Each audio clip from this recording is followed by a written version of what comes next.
Monsoons ಅಂತ ಒಂದಿರುತ್ತೆ. June, July, August, September ಅಂದಾಗ ಅದು ಮಳೆಗಾಲ. ಅದಕ್ಕೂ ಪೂರ್ವದಲ್ಲಿ ಏಪ್ರಿಲು, ಮೇಲಿ ಒಂದು ಮಳೆ ಆಗುತ್ತೆ. ಬೆಂಗಳೂರಲ್ಲಿ ಇಂಥ ಮಳೆ ಅಂದಾಗ ಅದಕ್ಕೆ ಋತುಮಾನ ಅನ್ನೋದಿಲ್ಲ, ಯಾವಾಗ ಬೇಕಾದರೂ ಬರಬಹುದು. ಇಂಥೆಲ್ಲ ಸಮಸ್ಯೆಗಳ ನಡುವೆ ಬೆಂಗಳೂರನ್ನು ಪೂರ್ವ ಸಿದ್ಧತೆಯ ರೀತಿಯಲ್ಲಿ ಸಿದ್ಧಪಡಿಸಲೇಬೇಕು. ಇದು ಬೆಂಗಳೂರು ನಗರಾಭಿವೃದ್ಧಿ ಸಚಿವರ ಗಮನಕ್ಕೆ ಬಂದಿದೆಯೋ ಇಲ್ವೋ ಗೊತ್ತಿಲ್ಲ, ಅಥವಾ ಕರ್ನಾಟಕದಲ್ಲಿ ಆಡಳಿತ ನಡೆಸ್ತಿರುವಂಥ ಕಾಂಗ್ರೆಸ್ನ ಗಮನಕ್ಕಿದೆಯೋ ಇಲ್ವೋ ಗೊತ್ತಿಲ್ಲ. ಬಹಳ ಆಶ್ಚರ್ಯ ಆಗುತ್ತೆ ನೋಡಿ. ಗ್ರೇಟರ್ ಬೆಂಗಳೂರು ಮಾಡೋದಕ್ಕೆ ಹೊರಟಿದ್ದಾರೆ, ಬಟ್ ಇದು ವಾಟರ್ ಬೆಂಗಳೂರು ಆಗಿಬಿಟ್ಟಿದೆ. ಅಂಥ ಒಂದು ಸಿಚುವೇಶನನ್ನು ನಮ್ಮ ಬೆಂಗಳೂರು ಕರ್ನಾಟಕದ ರಾಜಧಾನಿ ಎದುರಿಸ್ತಾ ಇದೆ ಅಂತ ಹೇಳಿದ್ರೆ ಇದಕ್ಕಿಂತ ವಿಪರ್ಯಾಸ ಮತ್ತೊಂದಿಲ್ಲ. ಟೆಕ್ನಿಕಲಿ ನೋಡಬೇಕಾಗತ್ತೆ ಇದನ್ನು.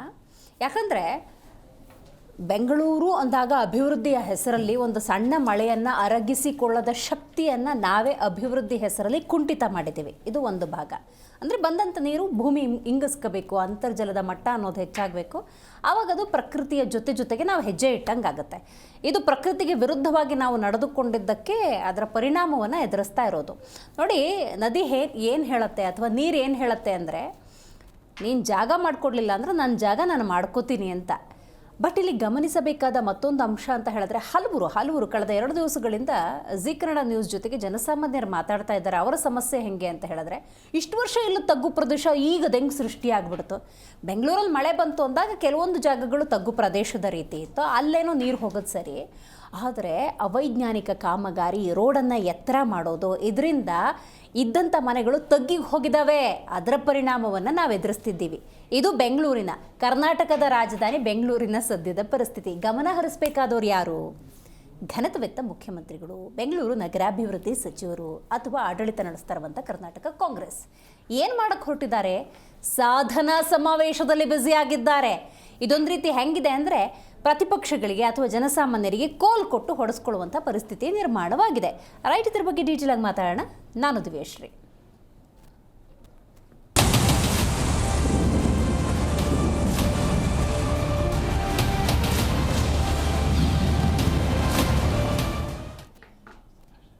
ಒಂದು ಸಣ್ಣ ಮಳೆಯನ್ನೇ ಜೀರ್ಣಿಸ್ಕೊಳ್ಳುವಂಥ ಶಕ್ತಿ ನಮ್ಮ ಬೆಂಗಳೂರಿಗಿಲ್ಲ ಅಂದಮೇಲೆ ನೆನ್ನೆ ಸುರಿದಂಥ ಮಳೆ ಬಂತು ಅಂದರೆ ಕಥೆ ಏನು? ಅಫ್ಕೋರ್ಸ್ ಅಯೋಮಯ ಆಗೋಗಿದೆ. ಈಗಲೂ ಬೆಂಗಳೂರಿನ ಪರಿಸ್ಥಿತಿ ಹೆಂಗಾಗಿದೆ ಅಂತ ಹೇಳಿದ್ರೆ, ಕಳೆದ 2 ವರ್ಷಗಳಿಂದ ನಾವು ಮಾತಾಡ್ತಾ ಇದ್ವಿ, ರಸ್ತೆ ಇಲ್ಲ, ಗುಂಡಿಗಳು ಅಂತ ಅವೆಲ್ಲ ತುಂಬಿಟ್ಟಿದ್ದಾವೆ. ಹೇಗೆ? ಮಳೆ ನೀರಿನಿಂದ. ಒಂದೇ ದಿನದಲ್ಲಿ 103 mm ಬೀರೋ ಮಳೆಗೆ ರಾಜಧಾನಿ ಸುಸ್ತಾಗಿ ಹೋಗಿದೆ. ನಗರೀಕರಣದ ಪ್ರಭಾವದಿಂದ ತಗ್ಗು ಪ್ರದೇಶಗಳು ಜಲಾವೃತ. ನಾಟ್ ಎಕ್ಸಾಕ್ಟ್ಲಿ ತಗ್ಗು ಪ್ರದೇಶ, ನಾನು ತಗ್ಗು ಪ್ರದೇಶ ಅಂತ ಉಲ್ಲೇಖ ಮಾಡೋದನ್ನು ಸ್ವಲ್ಪ ಕಮ್ಮಿ ಮಾಡಲೇಬೇಕು. ಯಾಕಂದರೆ ತಗ್ಗು ಪ್ರದೇಶಗಳು ಇದೇ ಇಲ್ಲ ಅಂತ ಹೇಳಲ್ಲ, ಆದರೆ ಅವೈಜ್ಞಾನಿಕ ಕಾಮಗಾರಿಯ ಪರಿಣಾಮ, ವೈಟ್ ಟ್ಯಾಪಿಂಗ್, ಅದರದ್ದು ಲೆಂತ್ ನೀವು ನೋಡಬೇಕು. ಅವಾಗೇನಾಗುತ್ತೆ, ಮನೆಗಳಿದ್ದಲ್ಲೇ ಇರ್ತವೆ, ನೀವು ರೋಡನ್ನು ಎತ್ತರ ಮಾಡ್ತೀರಿ, ಆವಾಗೇನಾಗುತ್ತೆ, ರೋಡ್ ಎತ್ತರದಲ್ಲಿರುತ್ತೆ, ಮನೆಗಳು ತಗ್ಗಿ ಹೋಗ್ತವೆ. ಇಂಥ ಕೆಲವೊಂದು ಕಾಮಗಾರಿಗಳು ಬಹುತೇಕ ಕಡೆ ಆಗಿರೋದ್ರಿಂದಾಗಿ ಅದರ ನೇರ ಪರಿಣಾಮ ಜನ ಎದುರಿಸ್ತಾರೆ. ಇಡೀ ಬೆಂಗಳೂರೇ ಕೆರೆಯಂತಾಗಿದೆ. ಜನ ಹಿಡಿ ಶಾಪ ಹಾಕ್ತಿದ್ದಾರೆ. ಅಂತಾರಾಷ್ಟ್ರೀಯ ಮಟ್ಟದಲ್ಲಿ ಬೆಂಗಳೂರಿನ ಮಾನ ಹರಾಜು. ಏನು ಏಷ್ಯಾದಲ್ಲೇ ಬೆಂಗಳೂರು ಹೆಸರು ಮಾಡಿದೆ, ಸಿಲಿಕಾನ್ ಸಿಟಿ ಇದು. ಆರ್ಥಿಕವಾಗಿ ಪ್ರಗತಿಯನ್ನು ಸಾಧಿಸ್ತಾ ಇರುವಂಥ ನಗರ. ಇದನ್ನು ನೋಡಿದ್ರೆ ಯಾರಿಗಾದ್ರೂ ಹಂಗೆ ಅನಿಸುತ್ತಾ? ಅಂಥ ಒಂದು ಪರಿಸ್ಥಿತಿ. ಪೂರ್ವ ಮತ್ತು ಉತ್ತರ ಭಾಗದ ಬೆಂಗಳೂರು ಬುಳುಬುಳು ಅಂತಿದೆ, ಯಾಕಂದರೆ ಮಳೆ ಅಷ್ಟರ ಮಟ್ಟಿಗಿದೆ. ಬೆಂಗಳೂರು ನಗರಾಭಿವೃದ್ಧಿ ಸಚಿವರು ಯಾರು? D K Shivakumar. ಇವರ ಬಗ್ಗೆ ಜನಸಾಮಾನ್ಯರು ಕಿಡಿಕಾರ್ತಾ ಇದ್ದಾರೆ. ಏನು ಮಾಡೋದಕ್ಕೆ ಹೊರಟಿದ್ದೀರಿ ಅಂತ. ಹೊಸಪೇಟೆಯ ಸಾಧನಾ ಸಮಾವೇಶ ಯಶಸ್ಸಾಗಬೇಕು ಅಂತೇಳಿ ಡಿ ಕೆ ಶಿವಕುಮಾರ್ ಅವರು ಬಹಳಷ್ಟು ಪ್ರಯತ್ನವನ್ನು ಮಾಡ್ತಿದ್ದಾರೆ. ಅದನ್ನು ತಪ್ಪು ಅಂತ ಹೇಳೋಕ್ಕಾಗಲ್ಲ, ಅಲ್ಲೂ ಒಂದಷ್ಟು ಕಾರ್ಯಕ್ರಮಗಳನ್ನು ಇಟ್ಕೊಂಡಿರ್ತಾರೆ.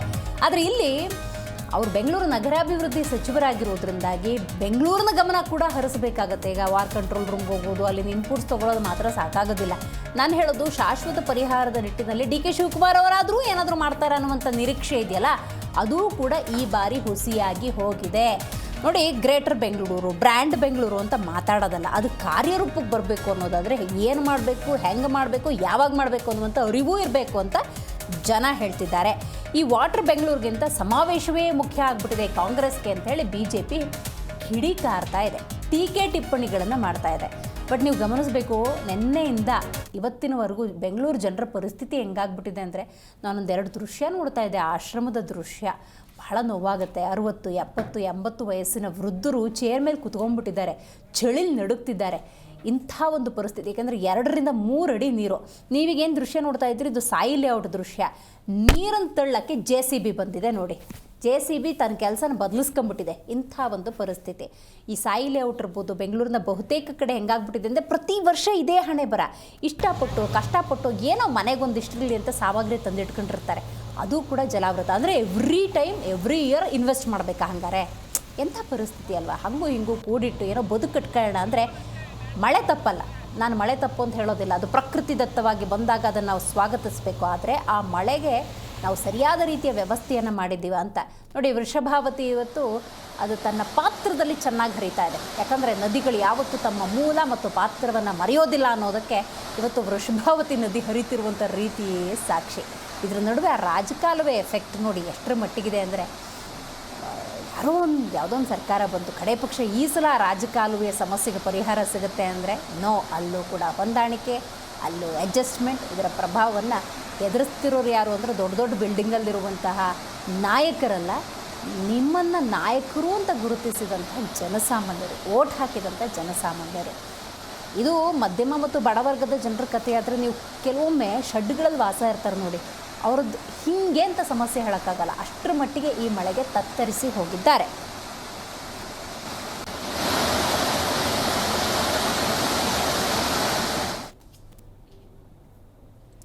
ಕಷ್ಟ ಅಂದಾಗಲೇ ಸರ್ಕಾರ ಕೈ ಹಿಡಿಬೇಕಾಗಿರೋದು. ಇಂಥ ಮಳೆಯಲ್ಲಿ ಬೆಂಗಳೂರು ಜನ ತತ್ತರಿಸಿದ್ದಾಗ ಕೈ ಹಿಡಿಬೇಕಾಗಿದ್ದು ಸರ್ಕಾರ. ಜೊತೆಗೆ ಎಕನಾಮಿ ವಿಷಯವನ್ನು ಮಾತಾಡ್ತಿದ್ದಾಗ ಬೆಂಗಳೂರು ಅತಿ ಹೆಚ್ಚು ಟ್ಯಾಕ್ಸ್ ಪೇಯರ್ಸ್ ಇದ್ದಾರೆ. ಇಡೀ ರಾಜ್ಯಕ್ಕೆ ಬೇಕಾದಂತಹ ಮೆಜಾರಿಟಿ ನೋಡೋದಾದರೆ ಬೆಂಗಳೂರು ಕಾಂಟ್ರಿಬ್ಯೂಷನ್ ಜಾಸ್ತಿ ಅಂತ ಹೇಳ್ತೀವಲ್ಲ ನೋಡಿ, ಟ್ಯಾಕ್ಸು ಕಟ್ತಾರೆ ಮತ್ತು ಸಮಸ್ಯೆನೂ ಎದುರಿಸ್ಬೇಕು ಅಂದರೆ ಇಲ್ಲಿನ ಜನ ಅದನ್ನು ಯಾಕೆ ಸಹಿಸ್ಕೋಬೇಕು, ಹೇಗೆ ಸಹಿಸ್ಕೋಬೇಕು? ಇದ್ರ ನಡುವೆ ಆ ಬೆಂಗಳೂರಿನ ವ್ಯಾಪ್ತಿ ಬೇರೆ ಜಾಸ್ತಿ ಮಾಡ್ತಾರಂತೆ.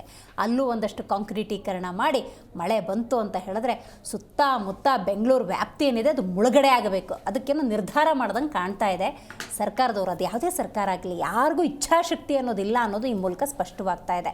ರೈಟ್, ಇದಕ್ಕೆ ಸಂಬಂಧಪಟ್ಟಂತೆ ಬಹುತೇಕ ನಾಯಕರು ಮಾತಾಡಿದ್ದಾರೆ, ರಾಜಕಾರಣಿಗಳು ಮಾತನಾಡಿದ್ದಾರೆ. ಬನ್ನಿ ಕೇಳೋಣ. ಅವರು ಕಾಂಗ್ರೆಸ್ನವರು ಗ್ರೇಟರ್ ಬೆಂಗಳೂರು ಬಗ್ಗೆ ಮಾತನಾಡ್ತಾರೆ. ಇವತ್ತು ವಾಟರ್ ಬೆಂಗಳೂರು ಆಗಿದೆ, ನೀರಿನಲ್ಲಿ ಮುಳುಗೋಗ್ತಾ ಇದೆ ಇವತ್ತು ಬೆಂಗಳೂರು. ದೊಡ್ಡ ದೊಡ್ಡ ಮಳೆಗಳಲ್ಲ, ರಾತ್ರಿ ಒಂದು ಅರ್ಧ ತಾಸು ಮಳೆ ಆದರೂ ಸಹ ಬೆಂಗಳೂರಿನ ಮಹಾನಗರದಲ್ಲಿ ಓಡಾಡೋದಕ್ಕೆ ಸಾಧ್ಯ ಆಗೋದಿಲ್ಲ. ಎಲ್ಲಾ ರಸ್ತೆಗಳು ಹಳ್ಳ ತೋಡಿರ್ತಕ್ಕಂಥ ಹಾಗೆ ಇದೆ. ಇವತ್ತು ದೊಡ್ಡ ದೊಡ್ಡದಾಗಿ ಟನಲ್ ರೋಡ್ ಬಗ್ಗೆ ಮಾತನಾಡ್ತಾ ಇದ್ದಾರೆ.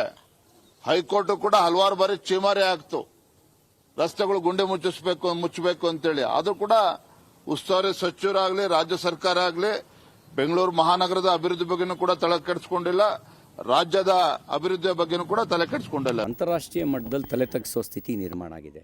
ಎಷ್ಟು ಹಣ ಖರ್ಚು ಮಾಡ್ತೀವಿ, ಎಷ್ಟೊಂದು ತಾಂತ್ರಿಕತೆ ಇದೆ. ರಾಜ್ಯದ ಮತ್ತು ದೇಶದ ಬೊಕ್ಕಸಕ್ಕೆ ಬೆಂಗಳೂರಿನ ಜನ ದೊಡ್ಡ ಪ್ರಮಾಣದ ಆದಾಯದ ತೆರಿಗೆಯನ್ನು ತುಂಬಿಸ್ಕೊಡ್ತಾರೆ. ಆದರೆ ಬೆಂಗಳೂರಿನ ಬದುಕನ್ನು ನಾವು ಮುಳುಗಿಸ್ತಾ ಇದ್ದೀವಿ. ಗಂಭೀರವಾಗಿ ಆಲೋಚನೆ ಮಾಡಬೇಕು. ಅನ್ಪ್ಲಾನ್ಡಾಗಿ ನಮ್ಮ ಕೆಂಪೇಗೌಡರ ಕಾಲದಲ್ಲಿ ಪ್ಲಾನ್ಡ್ ಬೆಂಗಳೂರು ಇತ್ತು. ಮಧ್ಯದಲ್ಲಿ ಕೆಲವು ಸಿಟಿಗಳು ಮಾತ್ರ ಪ್ಲಾನ್ಡ್ ಬೆಂಗಳೂರು, ಇನ್ನು ಉಳಿದಿದ್ದೆಲ್ಲ ಅನ್ಪ್ಲಾನ್ಡು. ಕಂದಾಯದ ನಿವೇಶನಗಳು, ಲೂಟಿ ಹೊಡೆಯೋಕ್ಕೋಸ್ಕರ ರಾಜಕಾಲುವೆನೇ ನುಂಗಿರೋದು, ಕೆರೆಗಳನ್ನೇ ನುಂಗಿರೋದು. ಇದರಿಂದಾಗಿ ಈ ಬೆಂಗಳೂರಿನ ಜನರ ಬದುಕು ಒಂದು ದೊಡ್ಡ ಮಳೆ ಬಂದರೆ ಮುಳುಗೋಗೋ ಸ್ಥಿತಿ ಬಂದಿದೆ. ನಾವೆಲ್ಲರೂ ಸೇರಿ ಯೋಚನೆ ಮಾಡಬೇಕು. ಏನಾದ್ರು ಒಂದು ಕಾಯಕಲ್ಪ ಕೊಡೋ ಕೆಲಸ ಮಾಡಬೇಕು. ಇಲ್ಲದೇ ಇದ್ದರೆ ರಾಜ್ಯಕ್ಕೂ ಗೌರವ ಇಲ್ಲ. ಇದರ ಬಗ್ಗೆ ನಾನು ರಾಜಕೀಯ ಆಪಾದನೆ ಮಾತ್ರ ಮಾಡಲಿಕ್ಕೆ ಹೋಗಲ್ಲ. ನಾವೆಲ್ಲರೂ ಸೇರಿ ಗಂಭೀರವಾಗಿ ಆಲೋಚನೆ ಮಾಡಬೇಕು. ಪ್ರತಿ ವರ್ಷ ಸಾವಿರಾರು ಕೋಟಿ ರೂಪಾಯಿ ದುಡ್ಡು ಹಾಕ್ತಾಯಿದ್ದೀವಲ್ಲ, ಎಲ್ಲಿಗೆ ಹೋಗ್ತಾಯಿದೆ ದುಡ್ಡು? ರಾಜಕಾಲುವೆ ಒತ್ತುವರಿ ತೆರವು ಎಲ್ಲಿಗೆ ಬಂತು? ಅದು ಕೂಡ ದಂಧೆ ಆಗಿಬಿಡ್ತು. ಆ ಶಾಸಕರು ಪ್ರತಿಭಟನೆ ಮಾಡ್ತಕ್ಕಂಥ ಶಾಸಕರನ್ನ ರಾಜ್ಯದ ಇತಿಹಾಸದಲ್ಲೇ ಮೊದಲ ಬಾರಿಗೆ 6 ತಿಂಗಳ ಕಾಲ ನೀವು ಸಸ್ಪೆಂಡ್ ಮಾಡ್ತೀರಿ. ವಾಪಸ್ ತಗೊಳ್ರಿ ಅಂತೇಳಿ ವಿನಂತಿ ಮಾಡಿದರೂ ಕೂಡ ನೀವು ವಾಪಸ್ ತಗೋದಿಲ್ಲ. ಅಂದರೆ ವಿರೋಧ ಪಕ್ಷಗಳನ್ನು ಸ್ಪೀಕರ್ ಮೂಲಕ ಹತ್ತಿಕ್ಕಂಥ ಕೆಲಸ ನೀವು ಮಾಡ್ತಾ ಇದ್ದೀರಿ ಅನ್ನೋಂಥದ್ದು ಕೂಡ ಗಂಭೀರ ಆರೋಪ ಇವತ್ತು ನೀವು ಎದುರಿಸ್ತಾ ಇದ್ದೀರಿ. ಯಾವ ಜನರ ಹೆಸರು ಹೇಳ್ಕೊಂಡು SC ST OBC ಅದರ ಲೀಡರ್ ನಾವು ಅಂತ ಹೇಳ್ಕೊಂಡು ಕಾಂಗ್ರೆಸ್ ಪಾರ್ಟಿ ಈ ರಾಜ್ಯದಲ್ಲಿ ಅಧಿಕಾರಕ್ಕೆ ಬಂತು. 2023-2024ನೇ ಸಾಲಿನಲ್ಲಿ 11,144 ಕೋಟಿ ರೂಪಾಯಿ, 24-25ನೇ ಸಾಲಿನಲ್ಲಿ 14,000 ಕೋಟಿ ರೂಪಾಯಿ ದುರ್ಬಳಕೆ ಮಾಡಿಕೊಂಡಿರುವಂಥದ್ದು. ಯಾವ SCP TSP ಹಣ ಇತ್ತು ಆ ಜನರಿಗೆ ಮೀಸಲಿಟ್ಟಿದ್ದು ಅದನ್ನು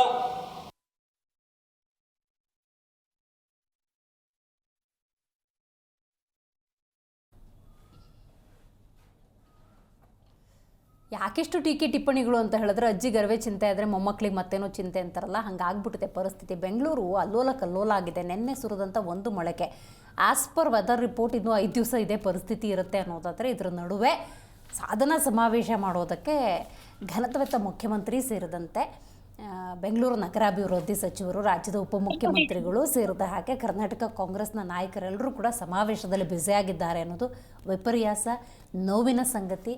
ಇವ್ರನ್ನೇ ನಾವು ಆಯ್ಕೆ ಮಾಡಿದ್ದು ಅಂಥೇಳಿ ಜನರು ನೋವಿನಿಂದ ತಮ್ಮ ಸಂಕಟವನ್ನು ಹೇಳ್ಕೊಡ್ತಿದ್ದಾರೆ.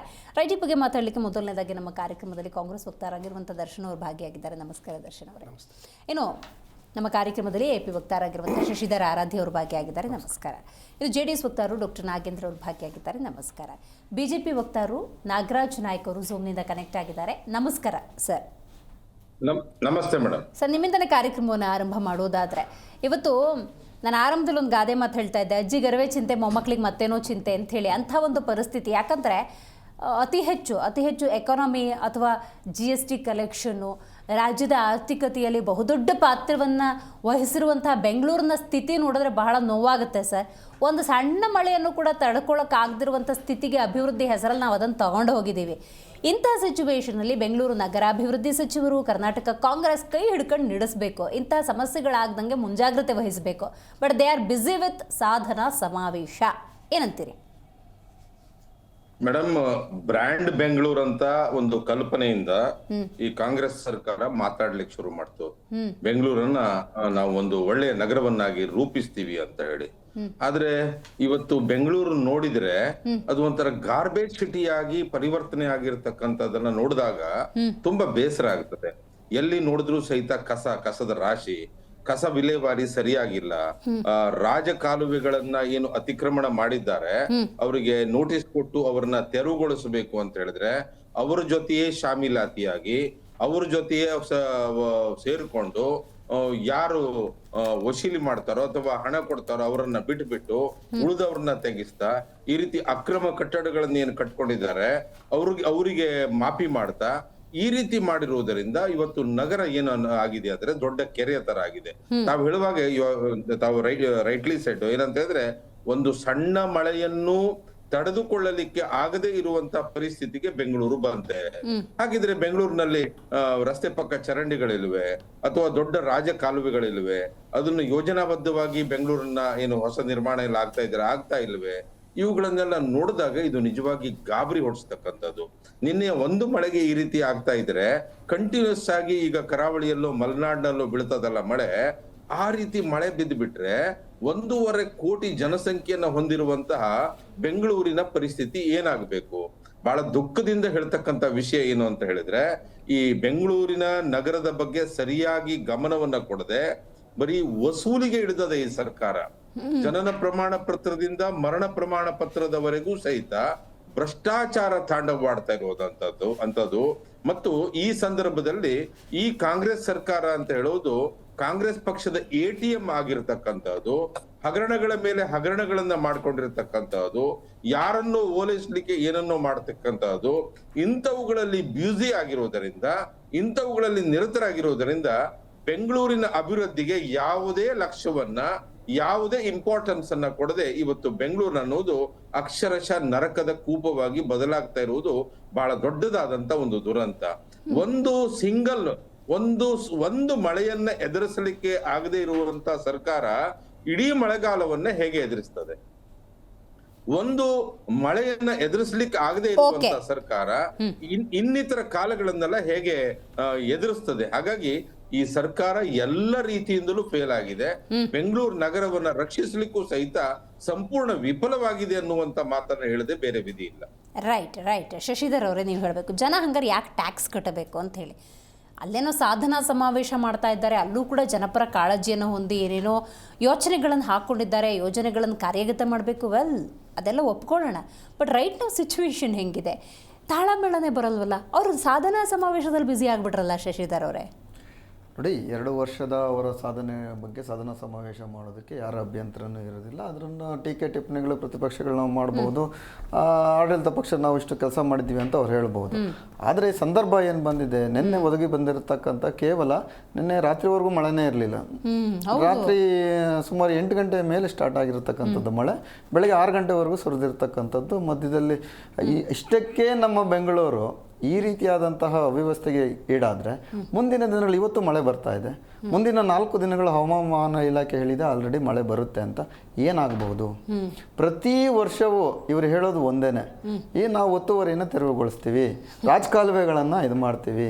ರಾಜಕಾಲುವೆಗಳನ್ನು ತಿಂದಿರೋಂಥ ದೊಡ್ಡ ದೊಡ್ಡ ರಾಜಕಾಲುವೆಗಳನ್ನು ತಿಂದಿರತಕ್ಕಂಥವ್ರು ಇದೇ ರಾಜಕಾರಣಿಗಳು. 3 ಪಕ್ಷದ ರಾಜಕಾರಣಿಗಳು ರಾಜಕಾರಣಿ ಅಕ್ಕಪಕ್ಕದ ಇರೋ ಜಾಗಗಳನ್ನು ತಿಂದು ನೀರು ಕುಡಿದು ಮಾರ್ಬಿಟ್ಟು ಲೇಔಟ್ಗಳು ಮಾಡಿ ಈಗ ಹೊರಟೋಗಿದ್ದಾರೆ. ಯಾರೋ ಅಮಾಯಕರು ಮನೆಗಳು ಕಟ್ಕೊಂಡಿದ್ದಾರೆ. ಇವತ್ತು ತೆರವುಗೊಳಿಸಿದ್ರೆ ಅಮಾಯಕರು ಅವರು ಹಾಳಾಗುವಂಥದ್ದು ಆ ಪರಿಸ್ಥಿತಿ ಬಂದಿದೆ.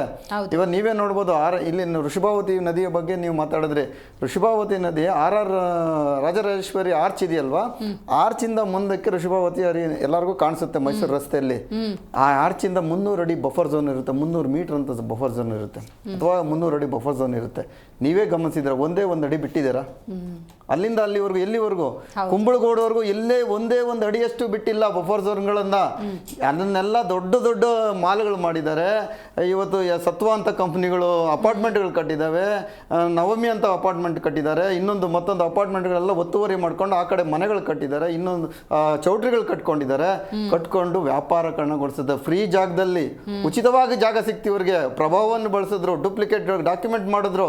ಆ ಒಂದು ಇದರಲ್ಲಿ ಇವರೆಲ್ಲ ವ್ಯವಸ್ಥೆಗಳನ್ನು ಮಾಡಿಕೊಂಡು ಆರಾಮಾಗಿ ಅವ್ರ ಮಕ್ಕಳು, ಅವ್ರ ಕುಟುಂಬಗಳು, ಅವ್ರ ಮೊಮ್ಮಕ್ಕಳು, ಅವ್ರ ಮರಿ ಮಕ್ಕಳು ಚೆನ್ನಾಗಿರ್ತಾರೆ ಹೊರತು ಈ ಬಡತನವಿರ್ತಕ್ಕಂಥ ಬೆಂಗಳೂರಿನ ಜನ ಇಲ್ಲಿಗೆ ಸಾಯಬೇಕು. ಬೆಂಗಳೂರಿನಲ್ಲಿ ಮಳೆ ಬಂದ್ರೆ ಎಷ್ಟು ಇವರು ಬುದ್ಧಿ ಬರೋವರೆಗೂ, ಜನಕ್ಕೆ ಬುದ್ಧಿ ಬರೋವರೆಗೂ ಹೀಗೆ ಇರಬೇಕು. ನಾವು ಇದನ್ನ ಹೇಳ್ಬೋದು. ಯಾಕೆಂದ್ರೆ ನೀವು ಸರಿಯಾದ ವ್ಯಕ್ತಿಗಳನ್ನು ಸರಿಯಾದ ರಾಜ್ಯ ಸರ್ಕಾರವನ್ನು ನೀವು ಆಯ್ಕೆ ಮಾಡಲಿಲ್ಲ ಅಂದ್ರೆ, ಭ್ರಷ್ಟಾಚಾರ ರಹಿತವಾದಂಥ ಒಂದು ಸರ್ಕಾರವನ್ನು ನೀವು ಆಯ್ಕೆ ಮಾಡಲಿಲ್ಲ ಅಂದ್ರೆ, ಒಂದು ದೃಢ ನಿರ್ಧಾರವನ್ನು ತೆಗೆದುಕೊಳ್ಳುವ ಒಬ್ಬ ವ್ಯಕ್ತಿಗೆ ನೀವು ಆ ಮುಖ್ಯಮಂತ್ರಿ ಸ್ಥಾನದಲ್ಲಿ ಕೂರಿಸಲಿಲ್ಲ ಅಂದ್ರೆ ಈ ರೀತಿಯಾದಂಥ ನಡೀತಾನೆ ಇರ್ತವೆ. ಅದಕ್ಕೆ ಜವಾಬ್ದಾರರು ಸಹ ಜನತೆನೂ ಸಹ ಜವಾಬ್ದಾರಿ ತಗೋಬೇಕು. ಯಾಕಂದ್ರೆ ನೀವು ಭ್ರಷ್ಟಾಚಾರ ಅಂತ ಗೊತ್ತು, ನೀನು ಅವನು ದುಡ್ಡು ಹೊಡಿತಾನೆ ಅಂತ ಗೊತ್ತು, ಅವನ ಸಂಗಡಿಗರೇ ಅದನ್ನ ಎತ್ಕೊಂಡಿದ್ದಾರೆ, ಆ ಭೂಮಿಗಳನ್ನು ಕಸ್ಕೊಂಡಿದ್ದಾರೆ ಅಂತ ಗೊತ್ತು. ಆದ್ರೂ ಸಹ ನೀನು ಅವ್ರಿಗೆ ಓಟ್ ಹಾಕ್ತೀಯ, ಅವರನ್ನ ನೀವು ಗೆಲ್ಸ್ತೀಯ. ನೀನು 4 ಸರಿ ಹೇಗೆ ಗೆದ್ರು ಎಲ್ಲರೂ? 2008ರಿಂದ ಸಾಕಷ್ಟು ಜನ ನಮ್ಮ ಬೆಂಗಳೂರಿನಲ್ಲಿ ಡಿಲಿಮಿಟೇಷನ್ ಆದ್ಮೇಲೆ ಅವರೇ ಗೆಲ್ತಾ ಇದ್ದಾರೆ. ದುಡ್ಡಿನ ಪ್ರಭಾವವೋ ಜಾತಿಯ ಪ್ರಭಾವವೋ ಇನ್ನೊಂದೋ ಮತ್ತೊಂದು ಅವ್ರನ್ನೇ ಗೆಲ್ಲಿಸ್ತಾ ಇದ್ದೀರಲ್ವಾ? ಯಾಕೆ? ನೀವು 2008ರಿಂದ ಬೆಂಗಳೂರಿನಲ್ಲಿ ನಿವಾಸಿಯಾಗಿದ್ದಾರಲ್ಲ, ಇವ್ರು ಏನೇನು ಮಾಡಿದ್ದಾರೆ, ಇವರ ಏನೇನು ಕಳ್ತನಗಳು ಮಾಡಿದ್ದಾರೆ, ಎಷ್ಟು ಭೂಮಿ ಹೊಡೆದಿದ್ದಾರೆ, ಎಷ್ಟು ರಾಜಕಾಲುವೆಗಳನ್ನು ಮುಚ್ಚಿದ್ದಾರೆ. ರಾಜಕಾಲುವೆಗಳು ಇನ್ನೊಂದು ಏನಂದ್ರೆ ರಾಜಕಾಲುವೆನ ಶಿಫ್ಟ್ ಮಾಡಿಬಿಟ್ಟಿದ್ದಾರೆ. ಕಾಲುವೆಗಳನ್ನ ಶಿಫ್ಟ್ ಲೇಔಟ್ಗೋಸ್ಕರ ಯಾರು ಸಾಮಾನ್ಯ ಮಾಡೋದಕ್ಕೆ ಸಾಧ್ಯ ಇಲ್ಲ. ನೀವು ಇವರೆಲ್ಲ ಯಾರು, ನಾವು ವಕ್ತಾರರು ಸಹ ನಾವು ಮಾಡೋದಕ್ಕೆ ಸಾಧ್ಯ ಇಲ್ಲ, ಕಾಂಗ್ರೆಸ್ ವಕ್ತಾರರು ಸಹ ಮಾಡೋಕ್ಕಾಗಲ್ಲ. ಪ್ರಭಾವಿಗಳಿದ್ದಾರೆ, MLAಗಳ ಕುಟುಂಬದವರಿದ್ದಾರೆ, MLAಗಳ ಎಡಬಲ ಇದೆ, ಮತ್ತೆ ಮಿನಿಸ್ಟರ್ಗಳ ಎಡಬಲಗಳಿದ್ದಾವೆ, ಮುಖ್ಯಮಂತ್ರಿಗಳ ಎಡಬಲಗಳಿದ್ದಾರೆ. ಇವನ್ನೆಲ್ಲ ಹೊರತಾಗಿ ಸಾರ್ವಜನಿಕರು ಸಹ ಈ ನಿಟ್ಟಿನಲ್ಲಿ ನೋಡಬೇಕು. ಇವತ್ತು ನೀವು ಪರಿಸ್ಥಿತಿ ಅನುಭವಿಸ್ತಾ ಇದ್ದೀರಾ, ಮುಂದಿನ ದಿನಗಳಲ್ಲಾದ್ರೂ ನೀವು ಎಚ್ಚೆತ್ಕೊಳ್ಳಿಲ್ಲ ಅಂದ್ರೆ ನೀವು ಇದೇ ಪರಿಸ್ಥಿತಿ. ಏನು ಬಿಜೆಪಿ ಇದ್ದಾಗ್ಲೂ ನೀರಲ್ಲಿ ಮುಳುಗಿದೆ, ಕಾಂಗ್ರೆಸ್ ಬಂದಾಗ್ಲೂ ನೀರಲ್ಲಿ ಮುಳುಗಿದೆ, ಏನು ವ್ಯತ್ಯಾಸ? ನಾವು ಹೇಳ್ತಾ ಇರೋದು ಒಂದೇ, ದೃಢ ನಿರ್ಧಾರವನ್ನು ತೆಗೆದುಕೊಂಡು ನ್ಯಾಯಯುತವಾಗಿ ಏನಾಗಬೇಕು ಈ ಬೆಂಗಳೂರಿಗೆ ಆ ರೀತಿಯಾದ ಕೆಲಸಗಳನ್ನು ಮಾಡುವಂಥ ವ್ಯಕ್ತಿ ಬೇಕು. ಯಾಕಂದ್ರೆ ನೀವು ಎಲ್ಲ ರಾಜಕಾಲುವೆಗಳು ಮುಚ್ಚೋಗಿದ್ದಾವೆ, ಬಫರ್ ಝೋನ್ ಇಲ್ವೇ ಇಲ್ಲ. ಬಫರ್ ಝೋನ್ 200, 350 ಅಡಿ, 100 ಅಡಿ, 200 ಅಡಿ, 300 ಅಡಿ ಅಂತ ಇರುತ್ತೆ ಒಂದೊಂದು ರಾಜಕಾಲುವೆ. ಸಣ್ಣ ರಾಜಕಾಲುವೆಗೆ ಒಂದು 6 ಅಡಿ ಇರತಕ್ಕಂಥದಕ್ಕೆ 5 ಅಡಿ ಅಂತ ಎಕ್ಸ್ಟ್ರಾ ಬಫರ್ ಝೋನ್ ಕೊಡ್ತಾರೆ. 20 ಅಡಿ ಇರತಕ್ಕಂಥದಕ್ಕೆ 40 ಅಡಿ ಅಂತ ಬಫರ್ ಝೋನ್ ಕೊಡ್ತಾರೆ. 60 ಅಡಿ ಇರತಕ್ಕಂಥ ಜಾಗಕ್ಕೆ 100 ಅಡಿ ಅಂತ ಬಫರ್ ಝೋನ್ ಕೊಡ್ತಾರೆ. 300 ಅಡಿ ಇರತಕ್ಕಂಥದ್ದಕ್ಕೆ 600 ಅಡಿ ಅಷ್ಟು ಬಫರ್ ಝೋನ್ ಕೊಡ್ತಾರೆ. ಎಲ್ಲಾದ್ರೂ ಬಫರ್ ಝೋನ್ಗಳು ಕಾಣಿಸ್ತಾ ಇದೆ ಇವತ್ತು? ಕಾಣಿಸ್ತಾ ಇದ್ರೆ ಅದನ್ನ ಆಗ್ಲೇ ಡೆಬ್ರಿಸ್ನ ಮುಚ್ತಾ ಇದ್ದಾರೆ. ಇವತ್ತಾಗ್ಲೇ ನೀವೇ ನೋಡ್ಬೋದು, ನಮ್ಮ ಮೈಸೂರು ರಸ್ತೆನಲ್ಲೇ ನಮ್ಮ ಯೂನಿವರ್ಸಿಟಿ ಎದುರುಗಡೆ ಡೆಬ್ರಿಸ್ ಮುಚ್ತಾ ಇದ್ದಾರೆ ಇವತ್ತು. ಹೌದು, ಡೆಬ್ರಿಸ್ ಮುಚ್ಚಿ ಅದನ್ನ ಕ್ಲಿಯರ್ ಮಾಡ್ಕೊಂಡು ಅದು ಬಿಲ್ಡಿಂಗ್ ಕಟ್ಕೋತಾರೆ. ಏನು ಕಂಪ್ನಿಗಳು ಓಪನ್ ಆಗ್ತಾ ಇದಾವೆ, ಕಾರ್ಗಳ ಶೋರೂಮ್ಗಳು ಓಪನ್ ಆಗ್ತಾ ಇದಾವೆ, ದೊಡ್ಡ ದೊಡ್ಡ ಗಾರ್ಮೆಂಟ್ಸ್ಗಳು ಓಪನ್ ಆಗ್ತಾ ಇದಾವೆ. ಎಲ್ಲಿ ಹೋಯ್ತು? ಇದು ಸರ್ಕಾರಿ ಜಾಗ ಅಲ್ವಾ? ದಿಶಾಂಕದಲ್ಲಿ ನೀವೆಲ್ಲ ನಮೂದಿಸಿದ್ದೀರಾ. ಅಲ್ಲಿ ಹೋಗಿ ನಾವು ಇವತ್ತು ನೋಡಿದ್ರೆ ದಿಶಾಂಕದಲ್ಲಿ ಅದು ರಾಜಕಾಲುವೆ ಬಫರ್ ಅಂತಾನೆ ಕಾಣಿಸ್ತಾ ಇದೆ. ಬಟ್ ನೀವು ಬೇರೆಯವರಿಗೆ ಒತ್ತುವರಿ ಮಾಡೋದಕ್ಕೆ ಕೊಟ್ಟಿದ್ದೀರಾ, ಒತ್ತುವರಿ ತೆರವುಗೊಳಿಸ್ತಾ ಇಲ್ಲ. ಇದೇ ಇದರಲ್ಲಿ ರಾಜರಾಜೇಶ್ವರಿ ನಗರದಲ್ಲಿ ಶಾಮನೂರು ಶಿವಶಂಕರಪ್ಪನವ್ರದ್ದು ಆಸ್ಪತ್ರೆ ಇದೆ, ದರ್ಶನ್ ಮನೆ ಇದೆ ಅಂತ ಹೇಳ್ಬಿಟ್ಟು ನೀವು ಒತ್ತುವರಿ ಮಾಡಲಿಲ್ಲ, ತೆರವುಗೊಳಿಸ್ಲಿಲ್ಲ. ಬಡಬಗ್ಗರದನ್ನ ನೀವು ದೊಡ್ಡ ಬೊಮ್ಮಸಂದ್ರದಲ್ಲಿ ದೊಡ್ಡ ಬಡವ್ರನ್ನೆಲ್ಲ ನೀವು ಮಾಡ್ಬಿಟ್ರಿ. ಮತ್ತೆ ಬೇರೆ ಬೇರೆ ಕಡೆಗಳೆಲ್ಲ ನೀವು ಮಾಡ್ತಾ ಇಲ್ವಾ? ಸದಾನಂದ ಗೌಡರು ಆಕ್ಯುಪೈ ಮಾಡ್ಕೊಂಡಿದ್ದಾರೆ ಇಲ್ಲಿ ಯಲಹಂಕದಲ್ಲಿ, ಅಲ್ಲಿ ನೀವು ತೆರವುಗೊಳಿಸ್ಲಿಲ್ಲ. ನೀವು ತೆರವುಗೊಳಿಸಿದ್ದು ಸಣ್ಣ ಪುಟ್ಟ ಬಡವರದಿಂದ. ಆದ್ರೂ ಸಹ ಬಡಬಗ್ಗರಿಗೂ ಸಹ ನಿವೇಶನಗಳನ್ನು ನೀವು ಉಚಿತವಾಗಿ ಬೇರೆ ಕಡೆ ಕಲ್ಪಿಸಿಕೊಟ್ಟು ಆ ರಾಜಕಾಲುವೆಗಳ ಪಕ್ಕದಲ್ಲಿರತಕ್ಕಂತಹ ಎಲ್ಲಾ ಮನೆಗಳನ್ನು ತೆರವುಗೊಳಿಸಬೇಕು. ನೀವೇ ಹೇಳಿದ್ರಿ, ಪ್ರಕೃತಿ ತನ್ನ ಹಾದಿಯನ್ನು ತಾನು ಹುಡ್ಕೊಂಡು ಹೋಗುತ್ತೆ. ನಾವು ಮನುಷ್ಯರ ಹಾದಿ ತಪ್ತೀವಿ, ಆದ್ರೆ ಪ್ರಕೃತಿ ಹಾದಿ ತಪ್ಪಲ್ಲ. ಇವತ್ತು ಬರದೇ ಇರ್ಬೋದು, ಏನೋ ಒಂದು ಮಳೆ ಕಮ್ಮಿ ಇರ್ಬೋದು, ಮಳೆ ಬರದೇ 2 ವರ್ಷ 3 ವರ್ಷ ಬರಗಾಲನೂ ಬರ್ಬೋದು, 4ನೇ ವರ್ಷ ಮಳೆ ಬಂದೇ ಬರುತ್ತೆ. ಆ ಪ್ರಕೃತಿ ತನ್ನ ದಾರಿಯನ್ನು ಹುರ್ಕೊಂಡೋಗಿ ಋಷಭಾವತಿಗೋ ಅರ್ಕಾವತಿಗೋ ಇನ್ನೊಂದು ಮದಿಗೆ ಸೇರಿಕೊಳ್ಳುವಂತಹ ಕೆಲಸ ಅದು ಮಾಡೇ ಮಾಡುತ್ತೆ. ಅದನ್ನು ನೀವು ತಪ್ಪಿಸಿ ತಡೆಗೋಡೆ ಕಟ್ಟಿದ್ರೆ ನಿಮ್ಮ ಮೇಲೆ ಅದು ನೀವು ಒಕ್ಕಲಿಸೋದು, ನಿಮ್ಮ ಮೇಲೆ ಅದು ಹೊರಗೆ ಬರತಕ್ಕಂಥದ್ದು. ಅದನ್ನು ನೀವು ಮಾಡುವ ಬದಲು ಇವತ್ತು ಮಾಡಬೇಕಾಗಿರತಕ್ಕಂಥ ಕೆಲಸ, ಬೆಂಗಳೂರಿನಲ್ಲಿ ಏನಾಗಿದೆ, ಮಳೆಯಿಂದ ಯಾರು ಸಂತ್ರಸ್ತ ಆಗಿದ್ರೆ ಅವ್ರಿಗೆ ಏನು ಮಾಡಬೇಕು? ಈಗ ಆಡಳಿತಾಧಿಕಾರಿಗಳಿದ್ರೆ ಊಟ ಕೊಡ್ತೀವಿ, ಮತ್ತೊಂದು ಕೊಡ್ತೀವಿ, ಎಲ್ಲ ವ್ಯವಸ್ಥೆ ಮಾಡ್ತೀವಿ ಅಂತ ಹೇಳ್ತೀರಲ್ವಾ? ನೀವು ಆ ತಗ್ಗು ಪ್ರದೇಶ ಇದೆ ಅಂತ ನಿಮ್ಮ ಇಂಜಿನಿಯರ್ಗಳು ಗೊತ್ತಿಲ್ವಾ? ನಿಮ್ಮ ಎಲ್ಲ ಡಿಪಾರ್ಟ್ಮೆಂಟ್ಗಳು ಸಿ ಇದ್ದಾರೆ, ಚೀಫ್ ಇಂಜಿನಿಯರ್ಸ್, BWSSB ಇವರು ಮಾಡ್ಕೊಂಡಿರ್ತಕ್ಕಂತಹ ಇಲಾಖೆಗಳನ್ನು ಡಬಲ್ ಮಾಡ್ಕೊಂಡಿದ್ದಾರೆ. BWSSB ಮಾಡ್ಕೊಂಡಿದ್ದಾರೆ, ಪ್ರಾಜೆಕ್ಟ್ ಅಂತ ಒಂದು ಇಲಾಖೆಯನ್ನು ಮಾಡ್ಕೊಂಡಿದ್ದಾರೆ, ಮತ್ತೆ BBMP ಅಂತ ಒಂದು ಇಲಾಖೆ ಮಾಡ್ಕೊಂಡಿದ್ದಾರೆ. ಹಲವಾರು ಇಲಾಖೆಗಳು ಮಾಡ್ಕೊಂಡು ಎಲ್ಲಾ ಇಲಾಖೆಗಳು ಚೀಫ್ ಇಂಜಿನಿಯರ್ಸ್ ಇದ್ದಾರೆ, PWD ಇಂದನೂ ಚೀಫ್ ಇಂಜಿನಿಯರ್ಸ್ ಇದ್ದಾರೆ. ಆದ್ರೂ ಸಹ ಇಷ್ಟೂ ಜನ ಇಂಜಿನಿಯರ್ಸ್ ಇದ್ರೂ ನಮ್ಮ ಬೆಂಗಳೂರು ಮುಳುಗ್ತಾ ಇದೆ ಅಂದ್ರೆ ನೀವು ಕೇವಲ ಬಿಲ್ ಬರೆಯೋದಕ್ಕೆ ಮಾತ್ರ ಇಂಜಿನಿಯರ್ಸ್ ಇದ್ದಾರೆ, ಲಂಚ ಹೊಡೆಯೋದಕ್ಕೆ ಮಾತ್ರ ಇಂಜಿನಿಯರ್ಸ್ ಇದ್ದಾರೆ ಅನ್ನೋದು ಮುಖಾಂತರ ನಾವು ಹೇಳಬೇಕಾಗುತ್ತೆ. ಮುಂದಿನ ದಿನಗಳಲ್ಲಿ ಜನರೇ ಇವರಿಗೆ ಉತ್ತರ ಕೊಡಬೇಕು.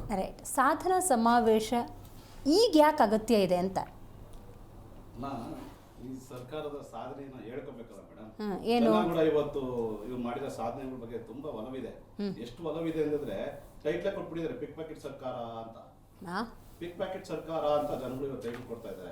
ಇದು ಸಾಧನೆ ಏನಂತ ಹೇಳಕ್ ಹೋಗ್ತಾರೆ, ಸಮಾವೇಶ ಸಾಧನೆಯ ಭಾಷಣಗಳು ಹಿಂಗಿರ್ಬೋದೇನೋ ಅಂತ ನನ್ನ ಅನಿಸಿಕೆ ಮತ್ತೆ ಜನಗಳ ಅಭಿಪ್ರಾಯ. ಹಾಲು 20% ಏರಿಕೆ ಆಗಿರುತ್ತೆ ಸಾಧನೆ, ನೀರು ಶುಲ್ಕ 32% ಏರಿಕೆ ಆಗಿರೋ ಸಾಧನೆ, ವಿದ್ಯುತ್ 36% ಏರಿಕೆ ಆಗಿರೋ ಸಾಧನೆ, ಮೆಟ್ರೋ ಟಿಕೆಟ್ ದರ 45-50% ಏರಿಕೆ ಆಗಿರೋ ಸಾಧನೆ, ಬಸ್ ಟಿಕೆಟ್ 15% ಏರಿಕೆ, ವೈದ್ಯಕೀಯ ಸೇವಾ ಶುಲ್ಕ 5%, ಅಬಕಾರಿ ಶುಲ್ಕ 20%, ಬಿಯರ್ ಮೇಲಿನ ತೆರಿಗೆ 10% ಏರಿಕೆ, ಡೀಸೆಲ್ ಮೇಲಿನ ರಾಜ್ಯ ತೆರಿಗೆ 10-15%, ಮತ್ತೆ ಸ್ಟ್ಯಾಂಪ್ ಡ್ಯೂಟಿ ನೋಂದಣಿ ಶುಲ್ಕ 13-47%, ಜನನದಿಂದ ಮರಣದವರೆಗೂ 13-43%. ಇದು ಸಾಧನೆ. ಆಮೇಲೆ ಸರ್ಕಾರಿ ವಿಶ್ವವಿದ್ಯಾಲಯದ ವಾರ್ಷಿಕ ಏರಿಕೆ 10%. ಈ ಸಾಧನೆನ ಇವರು ಹೇಳಕ್ಕೆ ಹೋಗ್ತಾರ ಇಲ್ಲ ಇವರು ಇನ್ನೂ ಒಂದು ಹೆಜ್ಜೆ ಮುಂದೆ ಹೋಗಿ ಕಾಂತರಾಜ್ ವರದಿ ಮಾಡೋಕ್ಕೆ 165 ಕೋಟಿನ ಕೊಟ್ಟು ಅದನ್ನು ಬ್ಲೂ ಪ್ರಿಂಟೇ ಮೂಲ ಪ್ರಿಂಟೇ ಇಲ್ಲ ಅಂತ 165 ಕೋಟಿ ನಾವು ತಿಂದ್ಬಿಟ್ಟಿದ್ದೀವಿ ಅಂತ ಹೇಳಕ್ಕೆ ಹೋಗ್ತಾ ಇದ್ದಾರಾ? ಇಲ್ಲ ಜಯಪ್ರಕಾಶ್ ಹೆಗಡೆ ಅವ್ರಿಗೆ 200 ಕೋಟಿ ಕೊಟ್ಟು ಮರುಪರಿಶೀಲನೆ ಮಾಡಿಬಿಟ್ಟು ಸಮೀಕ್ಷೆ ಮಾಡಿ ಅಂತೇಳಿ 200 ಕೋಟಿ ಮಣ್ಣೆ ಮಾಡಿದ್ದಾರೆ, ಅನುಮೋದನೆ ಆಯ್ತಾರೆ, ಆದರೂ ತಿಂದ್ಬಿಟ್ಟಿದೆ ಅಂತ ಆ ಸಾಧನೆ ಹೇಳಕ್ಕೆ ಹೋಗ್ತಾರಾ? ಇಲ್ಲ ದೇಶದಲ್ಲೇ ಶ್ರೀಮಂತ CM ಅಂದರೆ ಸಿದ್ದರಾಮಯ್ಯ ಅನ್ಸ್ಕೊಂಡ್ಬಿಟ್ಟಿದ್ದಾರೆ. ಇವತ್ತು ನಾವು ಹೇಳ್ತಾ ಇಲ್ಲಿದ್ದು ಸಮೀಕ್ಷೆಗಳು ಹೇಳ್ತಾ ಇರೋದು, ಮಾಧ್ಯಮಗಳು ಹೇಳ್ತಾ ಇರೋದು, CM ಅಲ್ಲಿ ಶ್ರೀಮಂತ CM ಅಂದ್ರೆ ಸಿದ್ದರಾಮಯ್ಯ ಅಂತ ಟೈಟಲ್ ಬರ್ತಾ ಇದೆ. ಇವತ್ತು ಮೂಡಾಗುರದಲ್ಲಿ ಪಾಪ ಅವ್ರು ಎಷ್ಟು ಒದ್ದಾಡ್ತಾ ಇದಾರೆ, ಆಗ್ತಾ ಇಲ್ಲ. ಯಾಕಂದ್ರೆ ಎಲ್ಲರಿಗೂ ನೆಲದ ಕಾನೂನು ಒಂದೇ ಅಲ್ವಾ, ಆಗ್ತಾನೆ ಇಲ್ಲ ಅವ್ರ ಕೈಯಲ್ಲಿ ಮೂಡಿಂದ ಆಚೆ ಬರಕ. ಇವ್ರದೇ ಒಂದು ಸಿದ್ಧಾಂತಗಳು ಇದೆ ನೋಡಿ. ಇವ್ರ ಸಿದ್ಧಾಂತ ಹೆಂಗಿದೆ ಅಂದ್ರೆ 2013 ಸರ್ಕಾರ ಬರುತ್ತೆ, 2013 ACB ಅನ್ನೋ ಸಂಸ್ಥೆ ತೆಗಿತಾರೆ, ಲೋಕಾಯುಕ್ತನ ಸೈಲೆಂಟ್ ಮಾಡ್ತಾರೆ, ಅದಕ್ಕೆ ಅಧಿಕಾರನೇ ಹಿಡಿದಂಗೆ ಮಾಡ್ಬಿಡ್ತಾರೆ. ACBಯಲ್ಲಿ ಇವರು CM ಸಿದ್ದರಾಮಯ್ಯ ಅವ್ರದ್ದು 1000 ಕೇಸ್ ಬಿಡ್ತದೆ, ACB ಮುಖಾಂತರ ಅದನ್ನ ಖುಲಾಸ್ ಮಾಡ್ಕೊಂತಾರೆ. ಆದ್ರೆ 2023 ಲೋಕಾಯುಕ್ತ ಕ್ಲೀನ್ ಶೀಟ್ ಕೊಟ್ಟಿದೆ ಅಂತೇಳಿ ಮೆರವಣಿಗೆ ಮಾಡಿ ಹಬ್ಬ ಮಾಡಿದ್ದು ನಾವು ನೋಡಿದ್ದೀವಿ. ಆಮೇಲೆ ಏನು ವಾಲ್ಮೀಕಿ ನಗರದಲ್ಲಿ 187 ಕೋಟಿ ಅಂತ ವಿರೋಧ ಪಕ್ಷವರು NDA ಸರ್ಕಾರ ಆಪತ್ ಮಾಡ್ರೆ, 180 ಕೋಟಿ ಆಲ್ರೆಡಿ ಬರೀ 87 ಕೋಟಿ ಅಂತ ಹೇಳ್ಬಿಟ್ಟು ಸನ್ಮಾನ ಸಿದ್ದರಾಮಯ್ಯರು ಸದನದಲ್ಲಿ ಒಪ್ಕೊಂತಾರೆ ಅಂತ ನಾಚಿಕೆಟ್ಟಾಗಿದೆ. ಆಮೇಲೆ ಮನಿ ಟ್ರ್ಯಾಪ್ ಅಲ್ಲಿ ಹನಿ ಟ್ರ್ಯಾಪು ಮನಿ ಟ್ರ್ಯಾಪಲ್ಲಿ ನಂಬರ್ 1 ಆಗಿದೆ.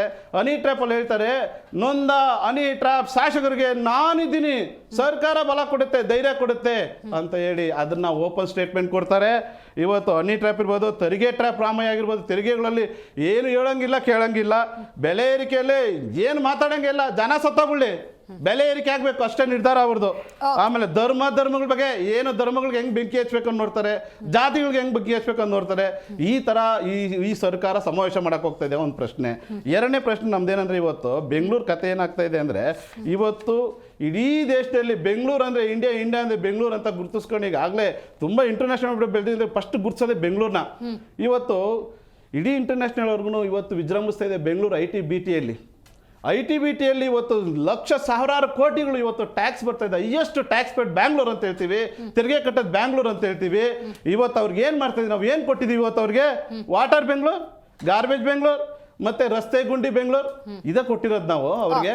ಇವತ್ತು ಐ.ಟಿ.ಬಿ.ಟಿ ಕಂಪ್ನಿಗಳು ಉಳಿದ್ರೆ ಬೆಂಗಳೂರು ಅಭಿವೃದ್ಧಿ, ಬೆಂಗಳೂರ ಜನ ಉಳಿದ್ರೆ ಬೆಂಗಳೂರು ಅಭಿವೃದ್ಧಿ. ಇವತ್ತು ನೀವು ಏನು ಮಾಡಕ್ ಹೋಗ್ತಿರಲ್ಲ, BBMP ಅಂತ ಇತ್ತು ಮೊದಲು, ಬೆಂಗಳೂರು ಮಹಾನಗರ ಪಾಲಿಕೆ. ಅದನ್ನ ಸ್ವಲ್ಪ ಬೃಹತ್ತಾಗಿ ಬೆಳೆದಿದೆ ಅಂತ ಹೇಳಿ ಬೃಹತ್ ಬೆಂಗಳೂರು ಮಹಾನಗರ ಪಾಲಿಕೆ ಅಂತ ಇಟ್ರಿ, ಸಂತೋಷ. ಗ್ರೇಟರ್ ಯಾವ ಪದ ಇದು? ಗ್ರೇಟರ್ ಅಂದ್ರೆ ಏನಿದು? ಬ್ರಿಟಿಷರ ನಾವು ಹಿಂದೂಗಳು ಸ್ವಾಮಿ, ಕನ್ನಡದ ಸ್ವಾಮಿ, ಕನ್ನಡದಲ್ಲಿ ಯಾವ್ದು ಪದ ಸಿಗಿಲ್ಲ ಅವ್ರಿಗೆ. ಬ್ರ್ಯಾಂಡ್ ಬೆಂಗಳೂರು, ಯಾವುದಕ್ಕೆ ಬ್ರ್ಯಾಂಡ್? ವಾಟರ್ ಬೆಂಗಳೂರಿಗೆ ನೀವು ಬ್ರ್ಯಾಂಡ್ ಕೊಟ್ಟಿದ್ದೀರೋ ಇಲ್ಲ? ಇವತ್ತು ನೀವು ಗಾರ್ವೇಜ್ ಸಿಟಿಗೋಸ್ಕರ ನೀವು ಏನು ಇವತ್ತು ಗ್ರೇಟರ್ ಬೆಂಗಳೂರು ಅಂತ ಮಾಡಕ್ ಹೋಗ್ತಿದ್ರು. ಯಾವ್ದು ಟೈಟ್ಲ್ ಇವೆಲ್ಲ? ಕನಕಪುರದವ್ರ ಸ್ವಾಮಿ ನೀವು. ಕನಕಪುರದಲ್ಲಿ ನೀವು ಏನೇನ್ ಮಾಡಿದ್ರಿ ಅಂತ ಕನಕಪುರ ಜನ ಕೂಗಿ ಹೇಳ್ತಾ ಇದ್ದಾರೆ. ಬೆಂಗಳೂರಲ್ಲಿ ಬಂದು ಏನ್ ಮಾಡಕ್ ಹೋಗ್ತಿದ್ರಿ ನೀವು? ಇವತ್ತು ನಿಮಗೆ ಸಮಯನೇ ಇಲ್ಲ ರೀ, ನಗರಾಭಿವೃದ್ಧಿ ಸಚಿವರಿಗೆ ಸಮಯನೇ ಇಲ್ಲ ಬೆಂಗಳೂರಲ್ಲಿ ನಿಂತ್ಕೊಂಡು ಮಾತಾಡಕ್ಕೆ. ಒಂದು ಸ್ಟೇಟ್ಮೆಂಟ್ ಇವತ್ತು ಬೆಳಿಗ್ಗೆ ಯಾವ್ದೋ ಒಂದು ಸ್ಟೇಟ್ಮೆಂಟ್ ನೋಡಿದೆ, ರೇ ಅವ್ರ ಮನೆಗಳು ಕಟ್ಕೊಳಕ್ ಬರಲ್ಲ ರೀ, ಅವ್ರು ಇಷ್ಟ ಬಂದಾಗ ಮನೇಲಿ ಕಟ್ಕೊಂಡ್ಬಿಟ್ಟಾರ್ರಿ. ಇದೇನ್ರಿ ನಗರಾಭಿವೃದ್ಧಿ ಸಚಿವರು ಕೊಡುವಂತ ಸ್ಟೇಟ್ಮೆಂಟ್ ಬೆಂಗಳೂರು ಜನಕ್ಕೆ? ಸ್ವಾಮಿ, ನೀವು ಸಾವಿರಾರು ಕೋಟಿ ಒಡೆಯರು, ಶಾಸಕರಲ್ಲಿ ನಂಬರ್ 1 ಸ್ಥಾನದಲ್ಲಿದ್ದೀರಿ ನೀವು. ಇವತ್ತು ನೀವು ಕಟ್ಟಿರೋ ಮನೆ ಇವತ್ತು ಬೆಂಗಳೂರಾಗೆ ಬೃಹತ್ವಾದ ಬಂಗ್ಲೆ ಕಟ್ಟಿದ್ರಿ. ಜನಸಾಮಾನ್ಯ ಕಟ್ಟಕ್ಕಾಗಲ್ಲ, ಗುಡಿಸ್ಲಲ್ಲಿ ಇರ್ತಾರೆ.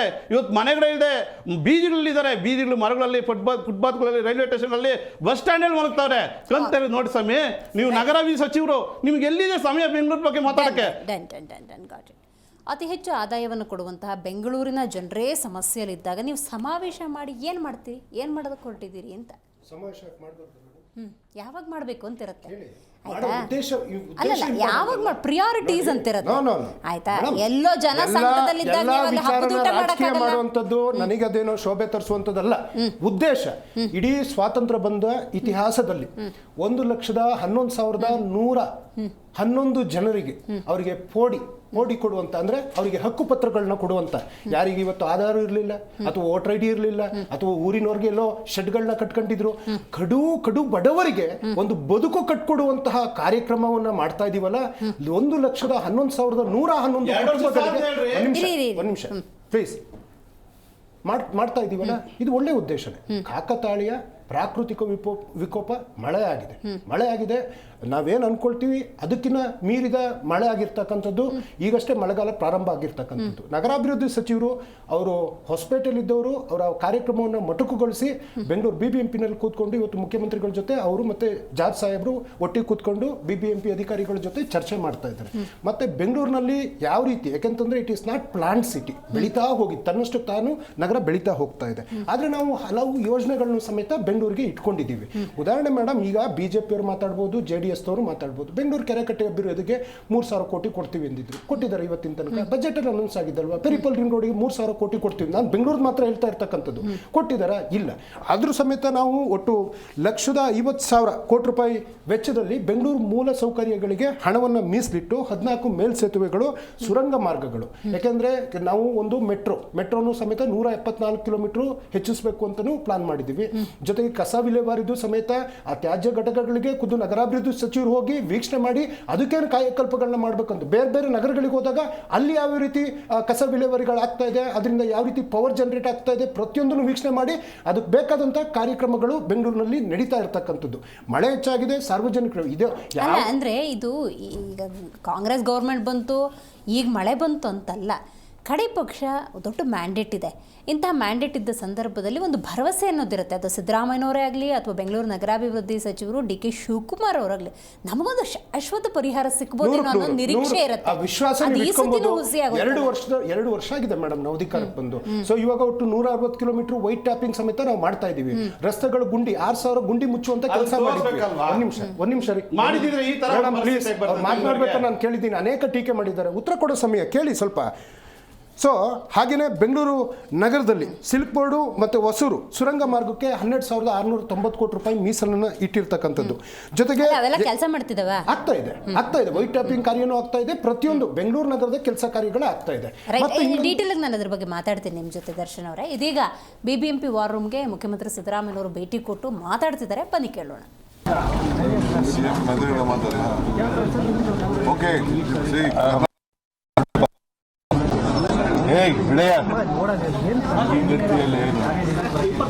ಮಾತಾಡ್ತಾರೆ ಅವರು ಪ್ರೆಸ್ ಮೀಟ್ ಅನ್ನ ಸಪರೇಟ್ ಆಗಿ ಮಾಡ್ತಾರೆ.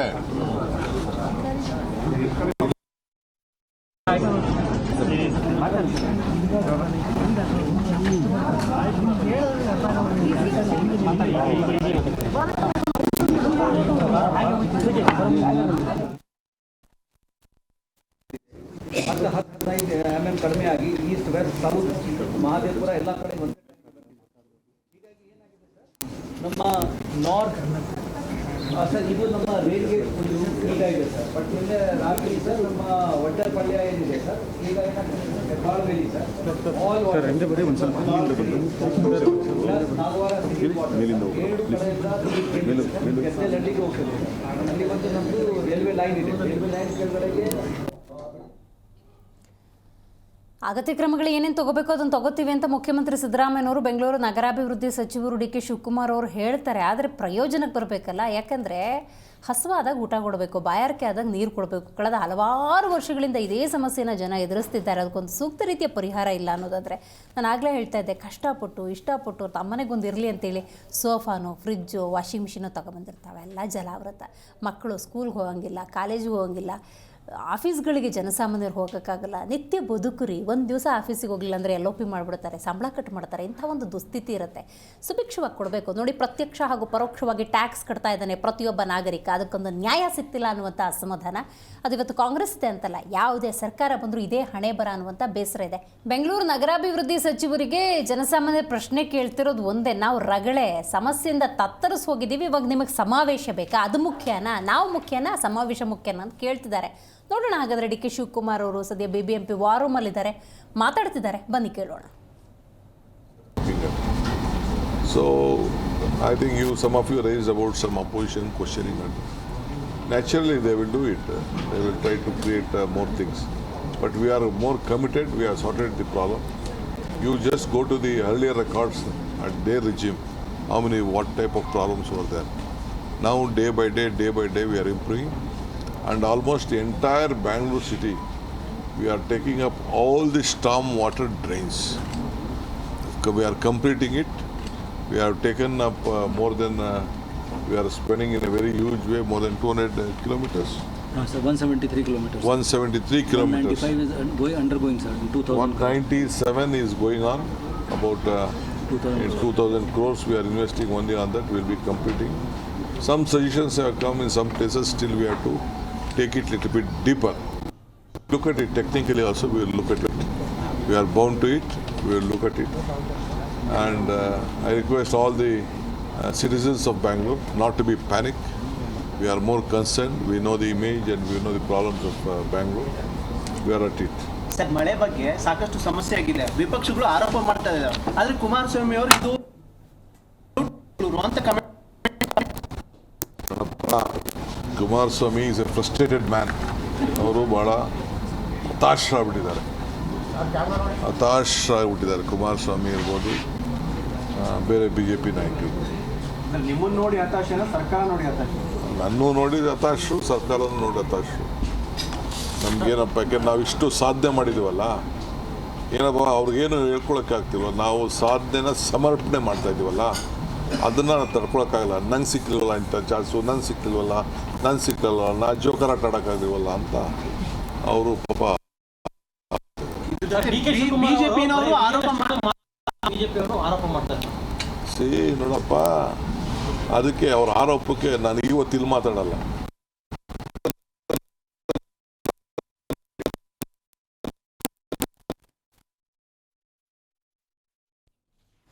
ಡಿ ಕೆ ಶಿವಕುಮಾರ್ ಅವರು ಕೂಡ ಮಾತಾಡ್ತಾ ಇದ್ರು. ಮಾತಾಡಿದ ಒಂದೇ ವಿಚಾರ ದರ್ಶನ್ ಅವರೇ, ನಾವು ಗಮನಿಸಿರೋ ಪ್ರಕಾರ ಈಗ ನೋಡಿ, ಒಂದು ಹಿಸ್ಟ್ರಿ ನೋಡಿ, ಮುಂಚಿನವ್ರು ಹೆಂಗೆ ಆಡಳಿತ ನಡೆಸ್ತಾ ಇದ್ರು, ಇವಾಗ ನಾವು ಯಾವ ರೀತಿ ವ್ಯವಸ್ಥೆಯನ್ನು ಮಾಡ್ತೀವಿ, ಇದಲ್ಲ ಸೊಲ್ಯೂಷನ್. ರೈಟ್, ನಾವು ನೋಡಿ ಹಿಂಗೆ ಸಮಸ್ಯೆ ಆಗಿದೆ, ಕಡೆ ಪಕ್ಷ ನೀವೇನು ಎಲ್ಲ ದೊಡ್ಡ ದೊಡ್ಡ ಪೈಪ್ಲೈನ್ ಹಾಕ್ಬಿಟ್ಟು ನೀರು ಹೊರಗೆ ಹಾಕಿ ಅಂತ ಹೇಳಲ್ಲ. ಹಿಂಗೆ ಆಗಬಾರ್ದು, ಏನು ಕ್ರಮ ತಗೋತೀರಿ? ರೈಟ್ ನೋಡಿ, ಇದೆಯಲ್ಲ, ಇದೊಂದು ಆಶ್ರಮ, 60, 70, 80 ವಯಸ್ಸಿನ ವೃದ್ಧರಲ್ಲಿದ್ದಾರೆ. ಅವ್ರಿಗೆ ಯಾರು ಊಟ ತಿಂಡಿ ನಿದ್ದೆ ಬಿಟ್ಟು ಕುತ್ಕೋಬೇಕು ಅಂದರೆ ಏನು ಮಾಡ್ತೀರಿ ನೀವು? ಹೆಂಗೆ ಪರಿಹಾರ ಮಾಡ್ತೀರಿ?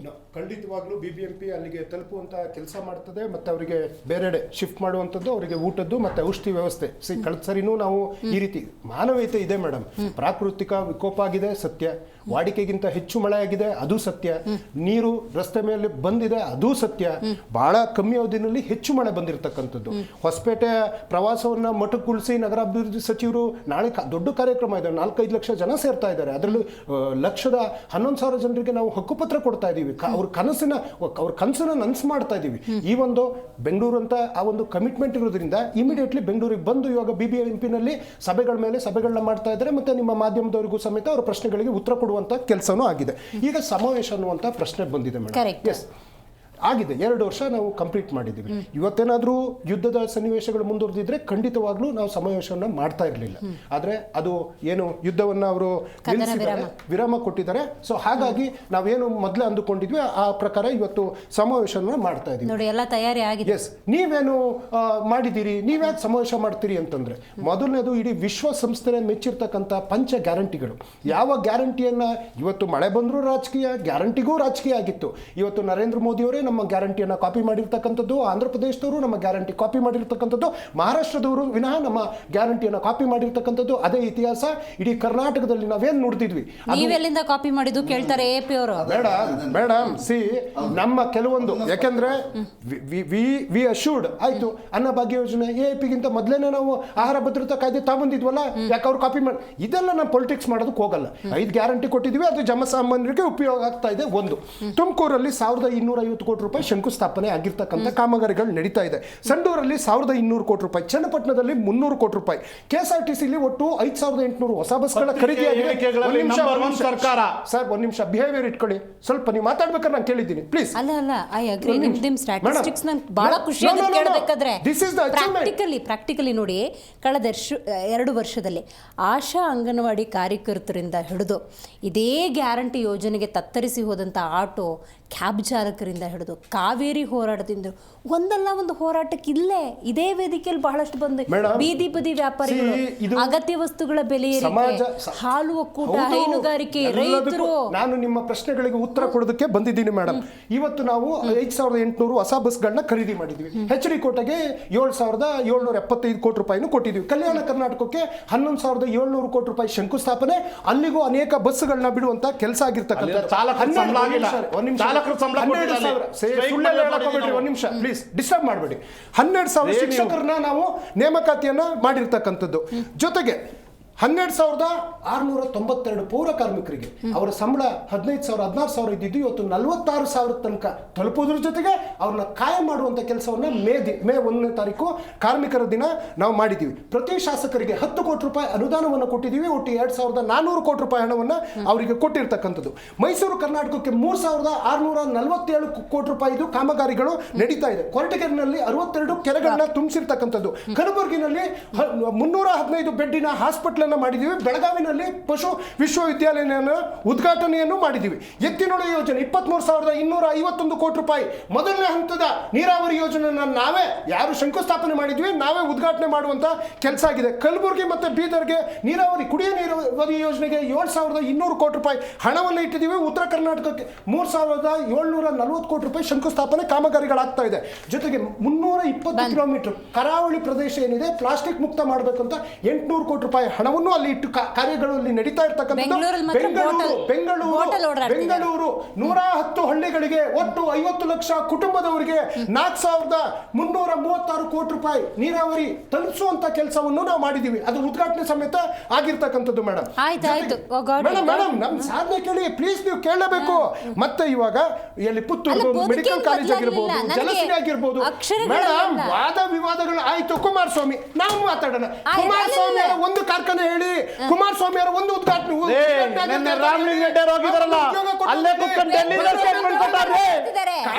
ಮಳೆ ಬಂದಿದೆ ಹಾಗಂತ ಎಲ್ಲದೂ ರಾಜಕೀಯ ಮಾಡ್ಕೊಳ್ಳುವಂತದ. ಇವತ್ತು ನಮ್ಮ ತೆರಿಗೆ ಹಣ ಬಂದಿದೆ,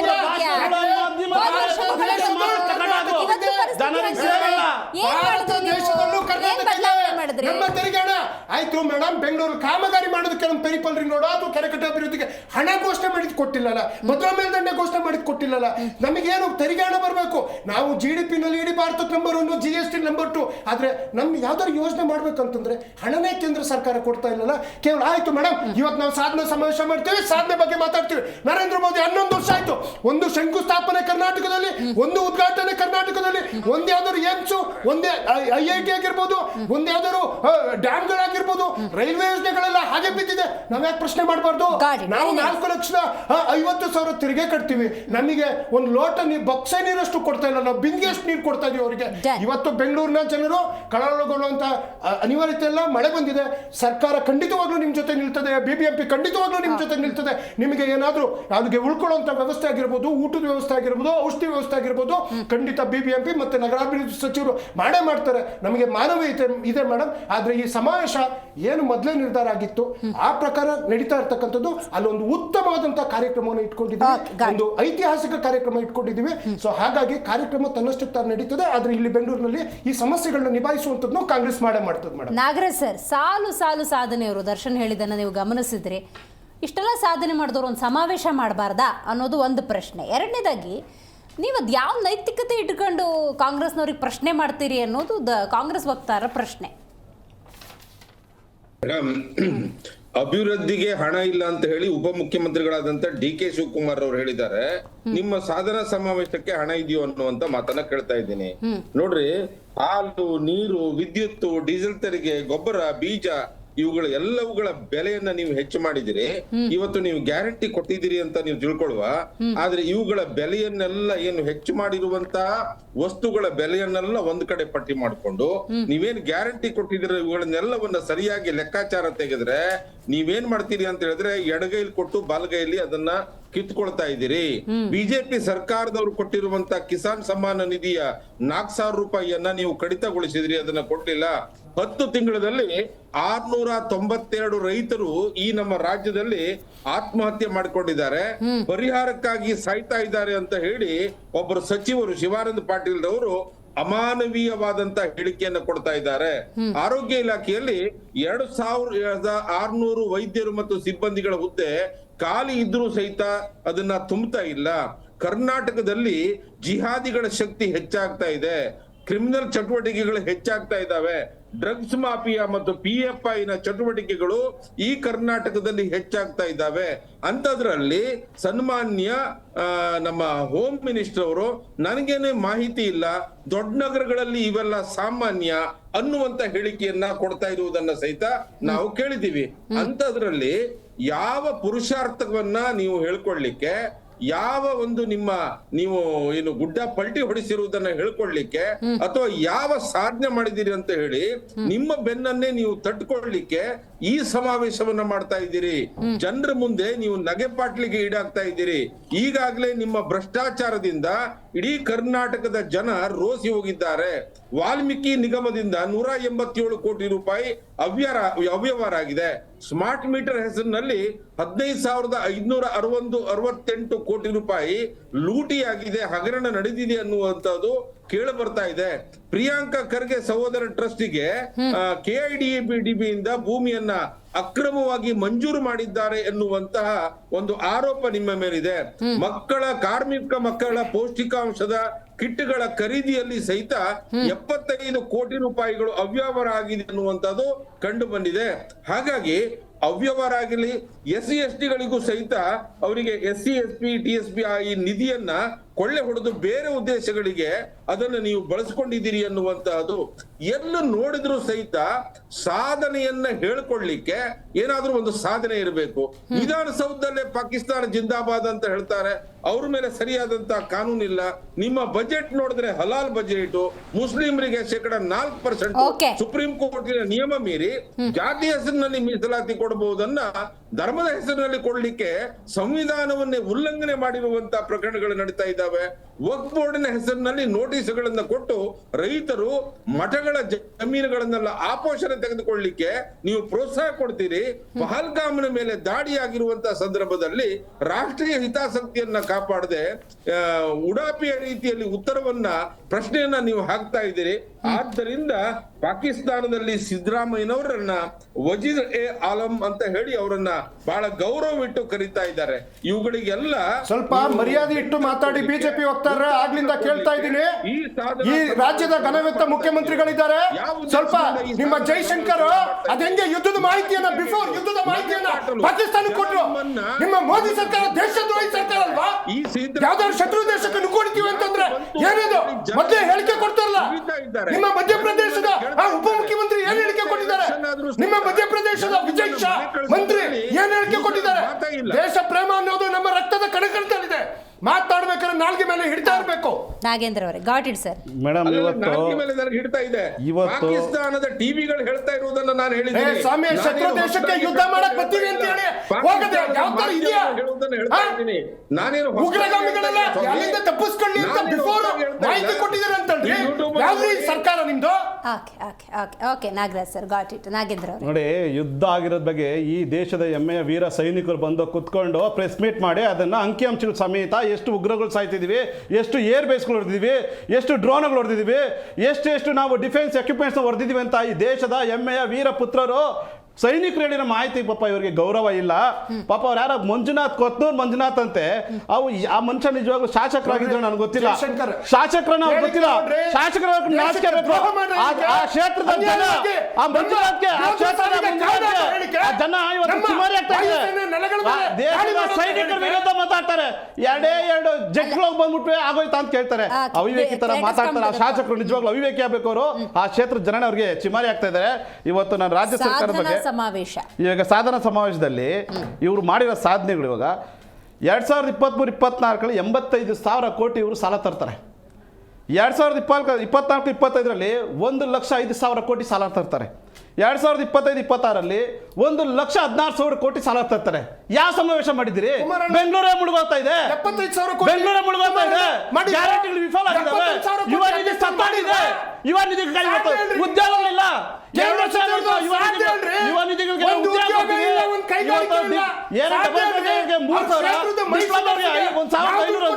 ಇವತ್ತು ಸತ್ತಾಗಿದೆ.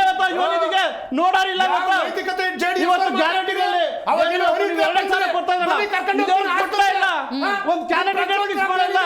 ಮಹಿಳೆಯರು ಕಣ್ಣೀರಾಗ್ತಾ ಇದ್ದಾರೆ. ಬಿಜೆಪಿ ಹೋರಾಟ ಮಾಡ್ತಾ ಇದ್ದಾರೆ. ನೋಡಿ ಹಿಂಗೆ ಕೂಗಾಡೋದು ಬಿಟ್ರೆ ಯಾವ ವಿಚಾರಗಳಿಲ್ಲ. ಇವರೆಲ್ಲ ವಿಚಾರಗಳು ಮಾಧ್ಯಮದಲ್ಲಿ ಪತ್ರಿಕೆ ಭಾಷಣಗಳು ಅಭಿವೃದ್ಧಿ ಇಲ್ಲ. ಇವತ್ತು ಇವ್ರದೇ ಶಾಸಕರು ರಾಯರೆಡ್ಡಿ ಹೇಳ್ತಾರೆ ಕರ್ನಾಟಕ ನಂಬರ್ 1 ಭ್ರಷ್ಟಾಚಾರ ಅಂತ. ಇವ್ರದೇ BR ಪಾಟೀಲ್ ಅವರು ರಾಜೀನಾಮೆ ಕೊಡ್ತಾರೆ ಗ್ಯಾರಂಟಿಗಳು ವಿಫಲ ಅಂತ. ಇಂಥ ನಾಚಿಕೆಟ್ ಸರ್ಕಾರ ಇವತ್ತು ಯುದ್ಧನೇ ಬೇಡ ಅಂತ ಘೋಷಣೆ ಮಾಡ್ತಾರೆ. ಮೊದಲು ಯಾರು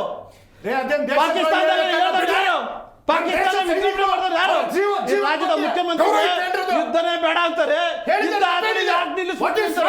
ಇವ್ರಿಗೆ ಅರ್ಹತೆ ಇಲ್ಲ, ಯೋಗ್ಯತೆ ಇಲ್ಲ, ಯುದ್ಧ ಅನ್ನೋ ಬಗ್ಗೆ ನಾಲೆಜ್ ಇಲ್ಲ. ಅವ್ರಿಗೆ ಯುದ್ಧ ಅನ್ನೋ ಬಗ್ಗೆ ನಾಲೆಜ್ ಇಲ್ಲ. ಗ್ರೇಟ್ ಬೆಂಗಳೂರಲ್ಲಿ ಸನ್ಮಾನ್ಯ ಸಿದ್ದರಾಮಯ್ಯರು ಯಾವುದೇ ವೇದಿಕೆಯಲ್ಲಿರಲಿ, ಸನ್ಮಾನ್ಯ ಸಿದ್ದರಾಮಯ್ಯರು ಯಾವುದೇ ವೇದಿಕೆ ಇರಲಿ, ಘನತೆವೆತ್ತ ಅಧಿಕಾರಿಗಳನ್ನ ಬಾರಯ್ಯ ಯಾರಯ್ಯ ಇದೇನ್ರಿ ಮಾತಾಡೋದು? ರಾಜ್ಯದ ಮುಖ್ಯಮಂತ್ರಿಗಳು ಇವತ್ತು ಯಾರನ್ನ ಅಧಿಕಾರಿಗಳಿಗೆ ಈ ತರ ಮಾತುಗಳು ಮಾತಾಡೋದು?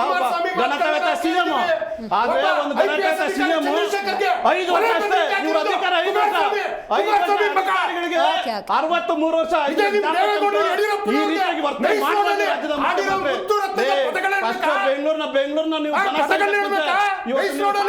ನಿಮ್ಮ ನಾಚಿಕೆ ಇದೆ. ಕೂಡಲೇ ನೀವು ರಾಜ್ಯದ ಜನಕ್ಕೆ ಗೌರವ ಕೊಡ್ತಾರೆ. ಬೆಂಗಳೂರಿಗೆ ಅನ್ಯಾಯ ನೋಡಿದ್ರೆ ಸರ್ಕಾರ ಬಂದ ಮೊದಲು AC ಬಸ್ ಅಲ್ಲಿ ಬಂದು ಬೆಂಗಳೂರು ವಿಷಯ ಮಾಡ್ಬಿಟ್ರು. AC ಬಸ್ ಅಲ್ಲಿ ಕುತ್ಕೊಂಡು ಏನು DCM ಆಗಿರ್ಬೋದು, ರಾಜ್ಯದ ಮುಖ್ಯಮಂತ್ರಿ ಆಗಿರ್ಬೋದು, ಬೆಂಗಳೂರು ವೀಕ್ಷಣೆ ಮಾಡಿ ಬೆಂಗಳೂರಿನ ಅಭಿವೃದ್ಧಿ ಮಾಡ್ಬಿಟ್ಟೆ ಅಂತ ಏನೋ ಒಂದು ಕನಸು ಕಟ್ಬಿಟ್ರು. ಜನ ಕೂಡ ನಂಬಿಟ್ರು. ಆದ್ರೆ ಇವತ್ತು ಸಾಧನ ಸಮಾವೇಶ ಮಾಡ್ತಾರೆ. ಕೂಡಲೇ ರದ್ದು ಮಾಡೋಕದ್ನ ರದ್ದು ಮಾಡಿ ಬೆಂಗಳೂರು ಡೆವಲಪ್ಮೆಂಟ್ ಏನಂತ ನೋಡ್ಬೇಕು. IT ಬಿಟಿ ಉಳಿಸಬೇಕು. ಬೆಂಗಳೂರದ IT ಬಿಟಿ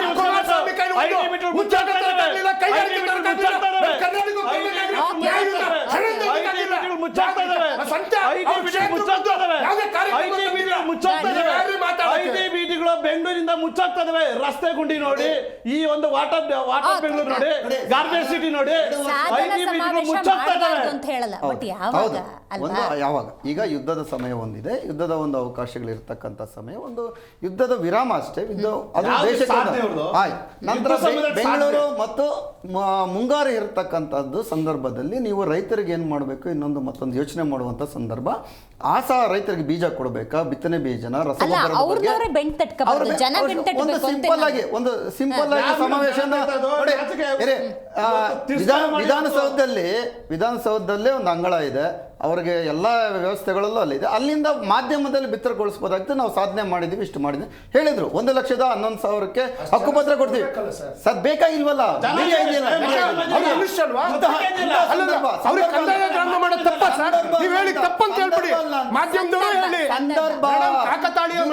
ಯುದ್ಧದ ಸಂದರ್ಭ ಇದು. ಮಳೆ ದಿವಾಳಿ ಇಲ್ಲ ನೋಡಿ, ನಾವು ಮಾಡಬೇಡಿ ಅಂತ ನೀವು ಮಾಡಲ್ಲ ಅಂತ ಮಾಡಿ ಅವಶ್ಯಕತೆ ಇರಲಿಲ್ಲ ಅಂತ ಹೇಳಿದ್ದು. ಸರ್ ಒಂದೇ ನಿಮಿಷ ನೋಡಿ, ವಿರೋಧ ಇಲ್ಲ, ಸಿಂಪಲ್ ಆಗಿ ಮಾಡಬಹುದಾಗಿತ್ತು. ಆಯ್ತು, ಸಿಎಂ DCM ಇವತ್ತು ಎಲ್ಲಿದ್ದಾರೆ? ಬೆಂಗಳೂರಿಲ್ವಾ?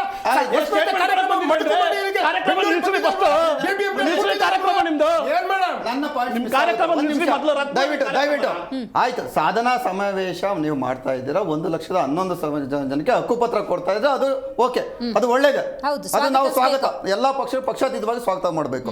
ಆದ್ರೆ ನೀವು 50 ಹೊಸ ತಾಲೂಕುಗಳನ್ನು ಮಾಡಿದ್ದೀರಾ. ಶಿಕ್ಷಣಕ್ಕಾಗಿ ನೀವೇನ್ ಮಾಡಿದಿರ ಗೊತ್ತಾ? 50 ಹೊಸ ತಾಲೂಕುಗಳಲ್ಲಿ ಇದುವರೆಗೂ BEO ಆಫೀಸ್ಗಳನ್ನು ನೀವು ತೆಗೆದೇ ಇಲ್ಲ.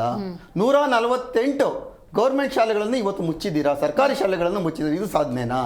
ರೈತರ ಇರಿ ಸರ್, ಮಾಡಿ ಇರಿ, ಅದು ನೀವು ಹೇಳಿ. ನಾನು ಹೇಳ್ಬೇಕಲ್ಲ, ನಿಮ್ಮ ವೈಫಲ್ಯವನ್ನು ಹೇಳ್ಬೇಕಲ್ವಾ? ನೀವು ಸಾಧನೆಗಳನ್ನು ಹೇಳಿದ್ರೆ, ನಾನು ವೈಫಲ್ಯಗಳನ್ನು ಹೇಳ್ತಾ ಇದ್ರೆ. 148 ಶಾಲೆಗಳನ್ನ ಗೌರ್ಮೆಂಟ್ ಶಾಲೆಗಳು ಮುಚ್ಚಿದ್ರೆ, ಅದೇ 500ರಿಂದ 1000 ಖಾಸಗಿ ಶಾಲೆಗೆ ಒಪ್ಪಿಗೆ ಕೊಟ್ಟಿದ್ದೀರಾ ಫೀಸ್ ಕಿಟ್ಕೊಳ್ಳೋದಕ್ಕೆ.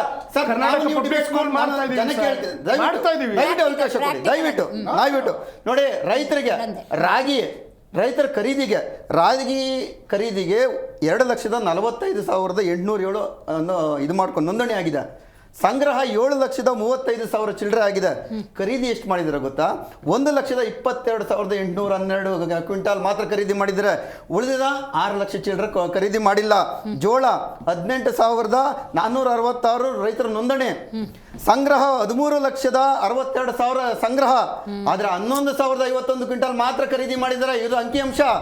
ಇದು ಭತ್ತ 3,000 ನೋಂದಣಿ, 1,11,000 ಇದು ಸಂಗ್ರಹ, ಆದ್ರೆ 159 ಕ್ವಿಂಟಾಲ್ ಮಾತ್ರ ಖರೀದಿ ಮಾಡಿದ್ರ. ರೈತರು ಮೋಸ ಅಲ್ವಾ? ಇದು ಸಾಧನೆ ಮಾಡ್ಬೋದಾ? ಸಾಧನೆನಾ ಇದು? ಇದನ್ನ ಹೇಳ್ಬೇಕಲ್ವಾ?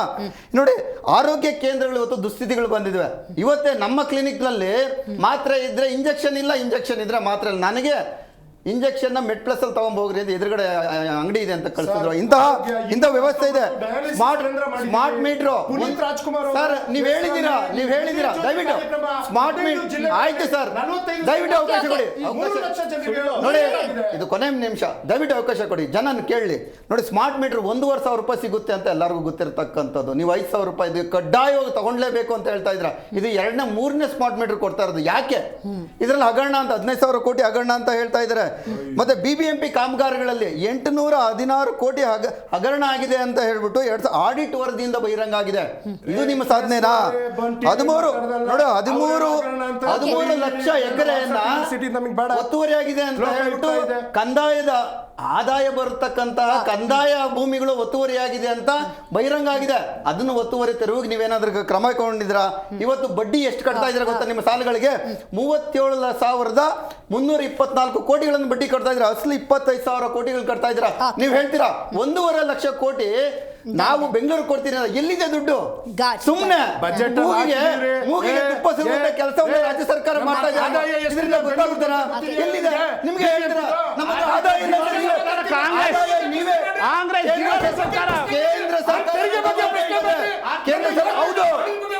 ಕೇಂದ್ರ ಸರ್ಕಾರದ ಬಗ್ಗೆ ಮಾತಾಡುವ ರಾಜ್ಯ ಸರ್ಕಾರ ನಿಮ್ಮ ಸಾಧನೆ ನಾವು ಹೇಳ್ತಾ ಇದ್ದೀವಿ.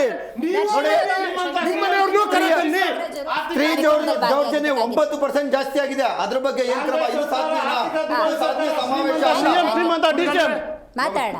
ಇನ್ನೊಂದು ದಿವಸ ಇದೇ ವಿಚಾರವನ್ನು ಮಾತಾಡೋಣ. ಯಾಕಂದರೆ ಮೇ 20 ಸಾಧನ ಸಮಾವೇಶವನ್ನು ಮಾಡೋದಕ್ಕೆ ಕರ್ನಾಟಕ ಕಾಂಗ್ರೆಸ್ ಹೊರಟಿದೆ. ಇಲ್ಲಿ ಜನಸಾಮಾನ್ಯರು ಬೆನ್ನು ತಟ್ಟಬೇಕು. ಸಮಾವೇಶ ಮಾಡಬಾರ್ದು ಅಂತ ಹೇಳಲ್ಲ, ಆದರೆ ಜನಸಾಮಾನ್ಯರು ಬೆನ್ನು ತಟ್ಟಿ ಈ ಸರ್ಕಾರವೇ ಬೇಕು ಅಂತ ಹೇಳೋದಕ್ಕೂ ಒಂದು ಚುನಾವಣೆ ಅಂತಿರುತ್ತೆ. ಅವಾಗ ಅವ್ರ ಸಾಧನೆ ಅನ್ನೋದು ಗೊತ್ತಾಗುತ್ತೆ. ನೋಡಿ, ಈ ಸದ್ಯದ ಸಂದರ್ಭ ಹೆಂಗಿದೆ, ಬೆಂಗಳೂರು ಅಯೋಮಯ, ಮಗದೊಂದು ಕಡೆ ಯುದ್ಧದ ಸನ್ನಿವೇಶ, ಕದನ ವಿರಾಮವೇ ಇರಬಹುದು. ಇಂಥ ಸಂದರ್ಭದಲ್ಲಿ ಸಾಧನ ಸಮಾವೇಶದ ಅಗತ್ಯ ಇದೆ ಅಂಥೇಳಿ. ಯಾಕಂದರೆ ಬಹಳಷ್ಟು ಸಮಸ್ಯೆನ ಜನಸಾಮಾನ್ಯರು ಎದುರಿಸ್ತಾ ಇದ್ದಾರೆ. ಪ್ರತಿಭಟನೆಗಳೇನು ಕಮ್ಮಿ ಆಗಿಲ್ಲ. ಅದ್ಯಾವ ಸಾಧನೆ ಮಾಡ್ತಿದ್ದಾರೆ ಅನ್ನುವಂಥ ಪ್ರಶ್ನೆಯೇ ಈ ನಮ್ಮ ಜನಪ್ರತಿನಿಧಿಗಳ ಎದುರಿಗಿರಬೇಕಾದ್ರೆ ಅದು ಯಾವ ನೈತಿಕತೆಯಲ್ಲಿ ಸಮಾವೇಶ ಮಾಡ್ತಿದ್ದಾರೆ ಅನ್ನೋದು ಕೂಡ ಜನರ ಪ್ರಶ್ನೆಯಾಗಿದೆ ಅಂತ ಹೇಳ್ತೀವಿ. ಇವತ್ತಿನ ಕಾರ್ಯಕ್ರಮವನ್ನು ಮುಗಿಸೋಣ. ನೋಡ್ತಾ ಇರಿ ಜಿ ಕನ್ನಡ ನ್ಯೂಸ್, ಸತ್ಯವೇ ಸುದ್ದಿಯ ಜೀವಾಳ.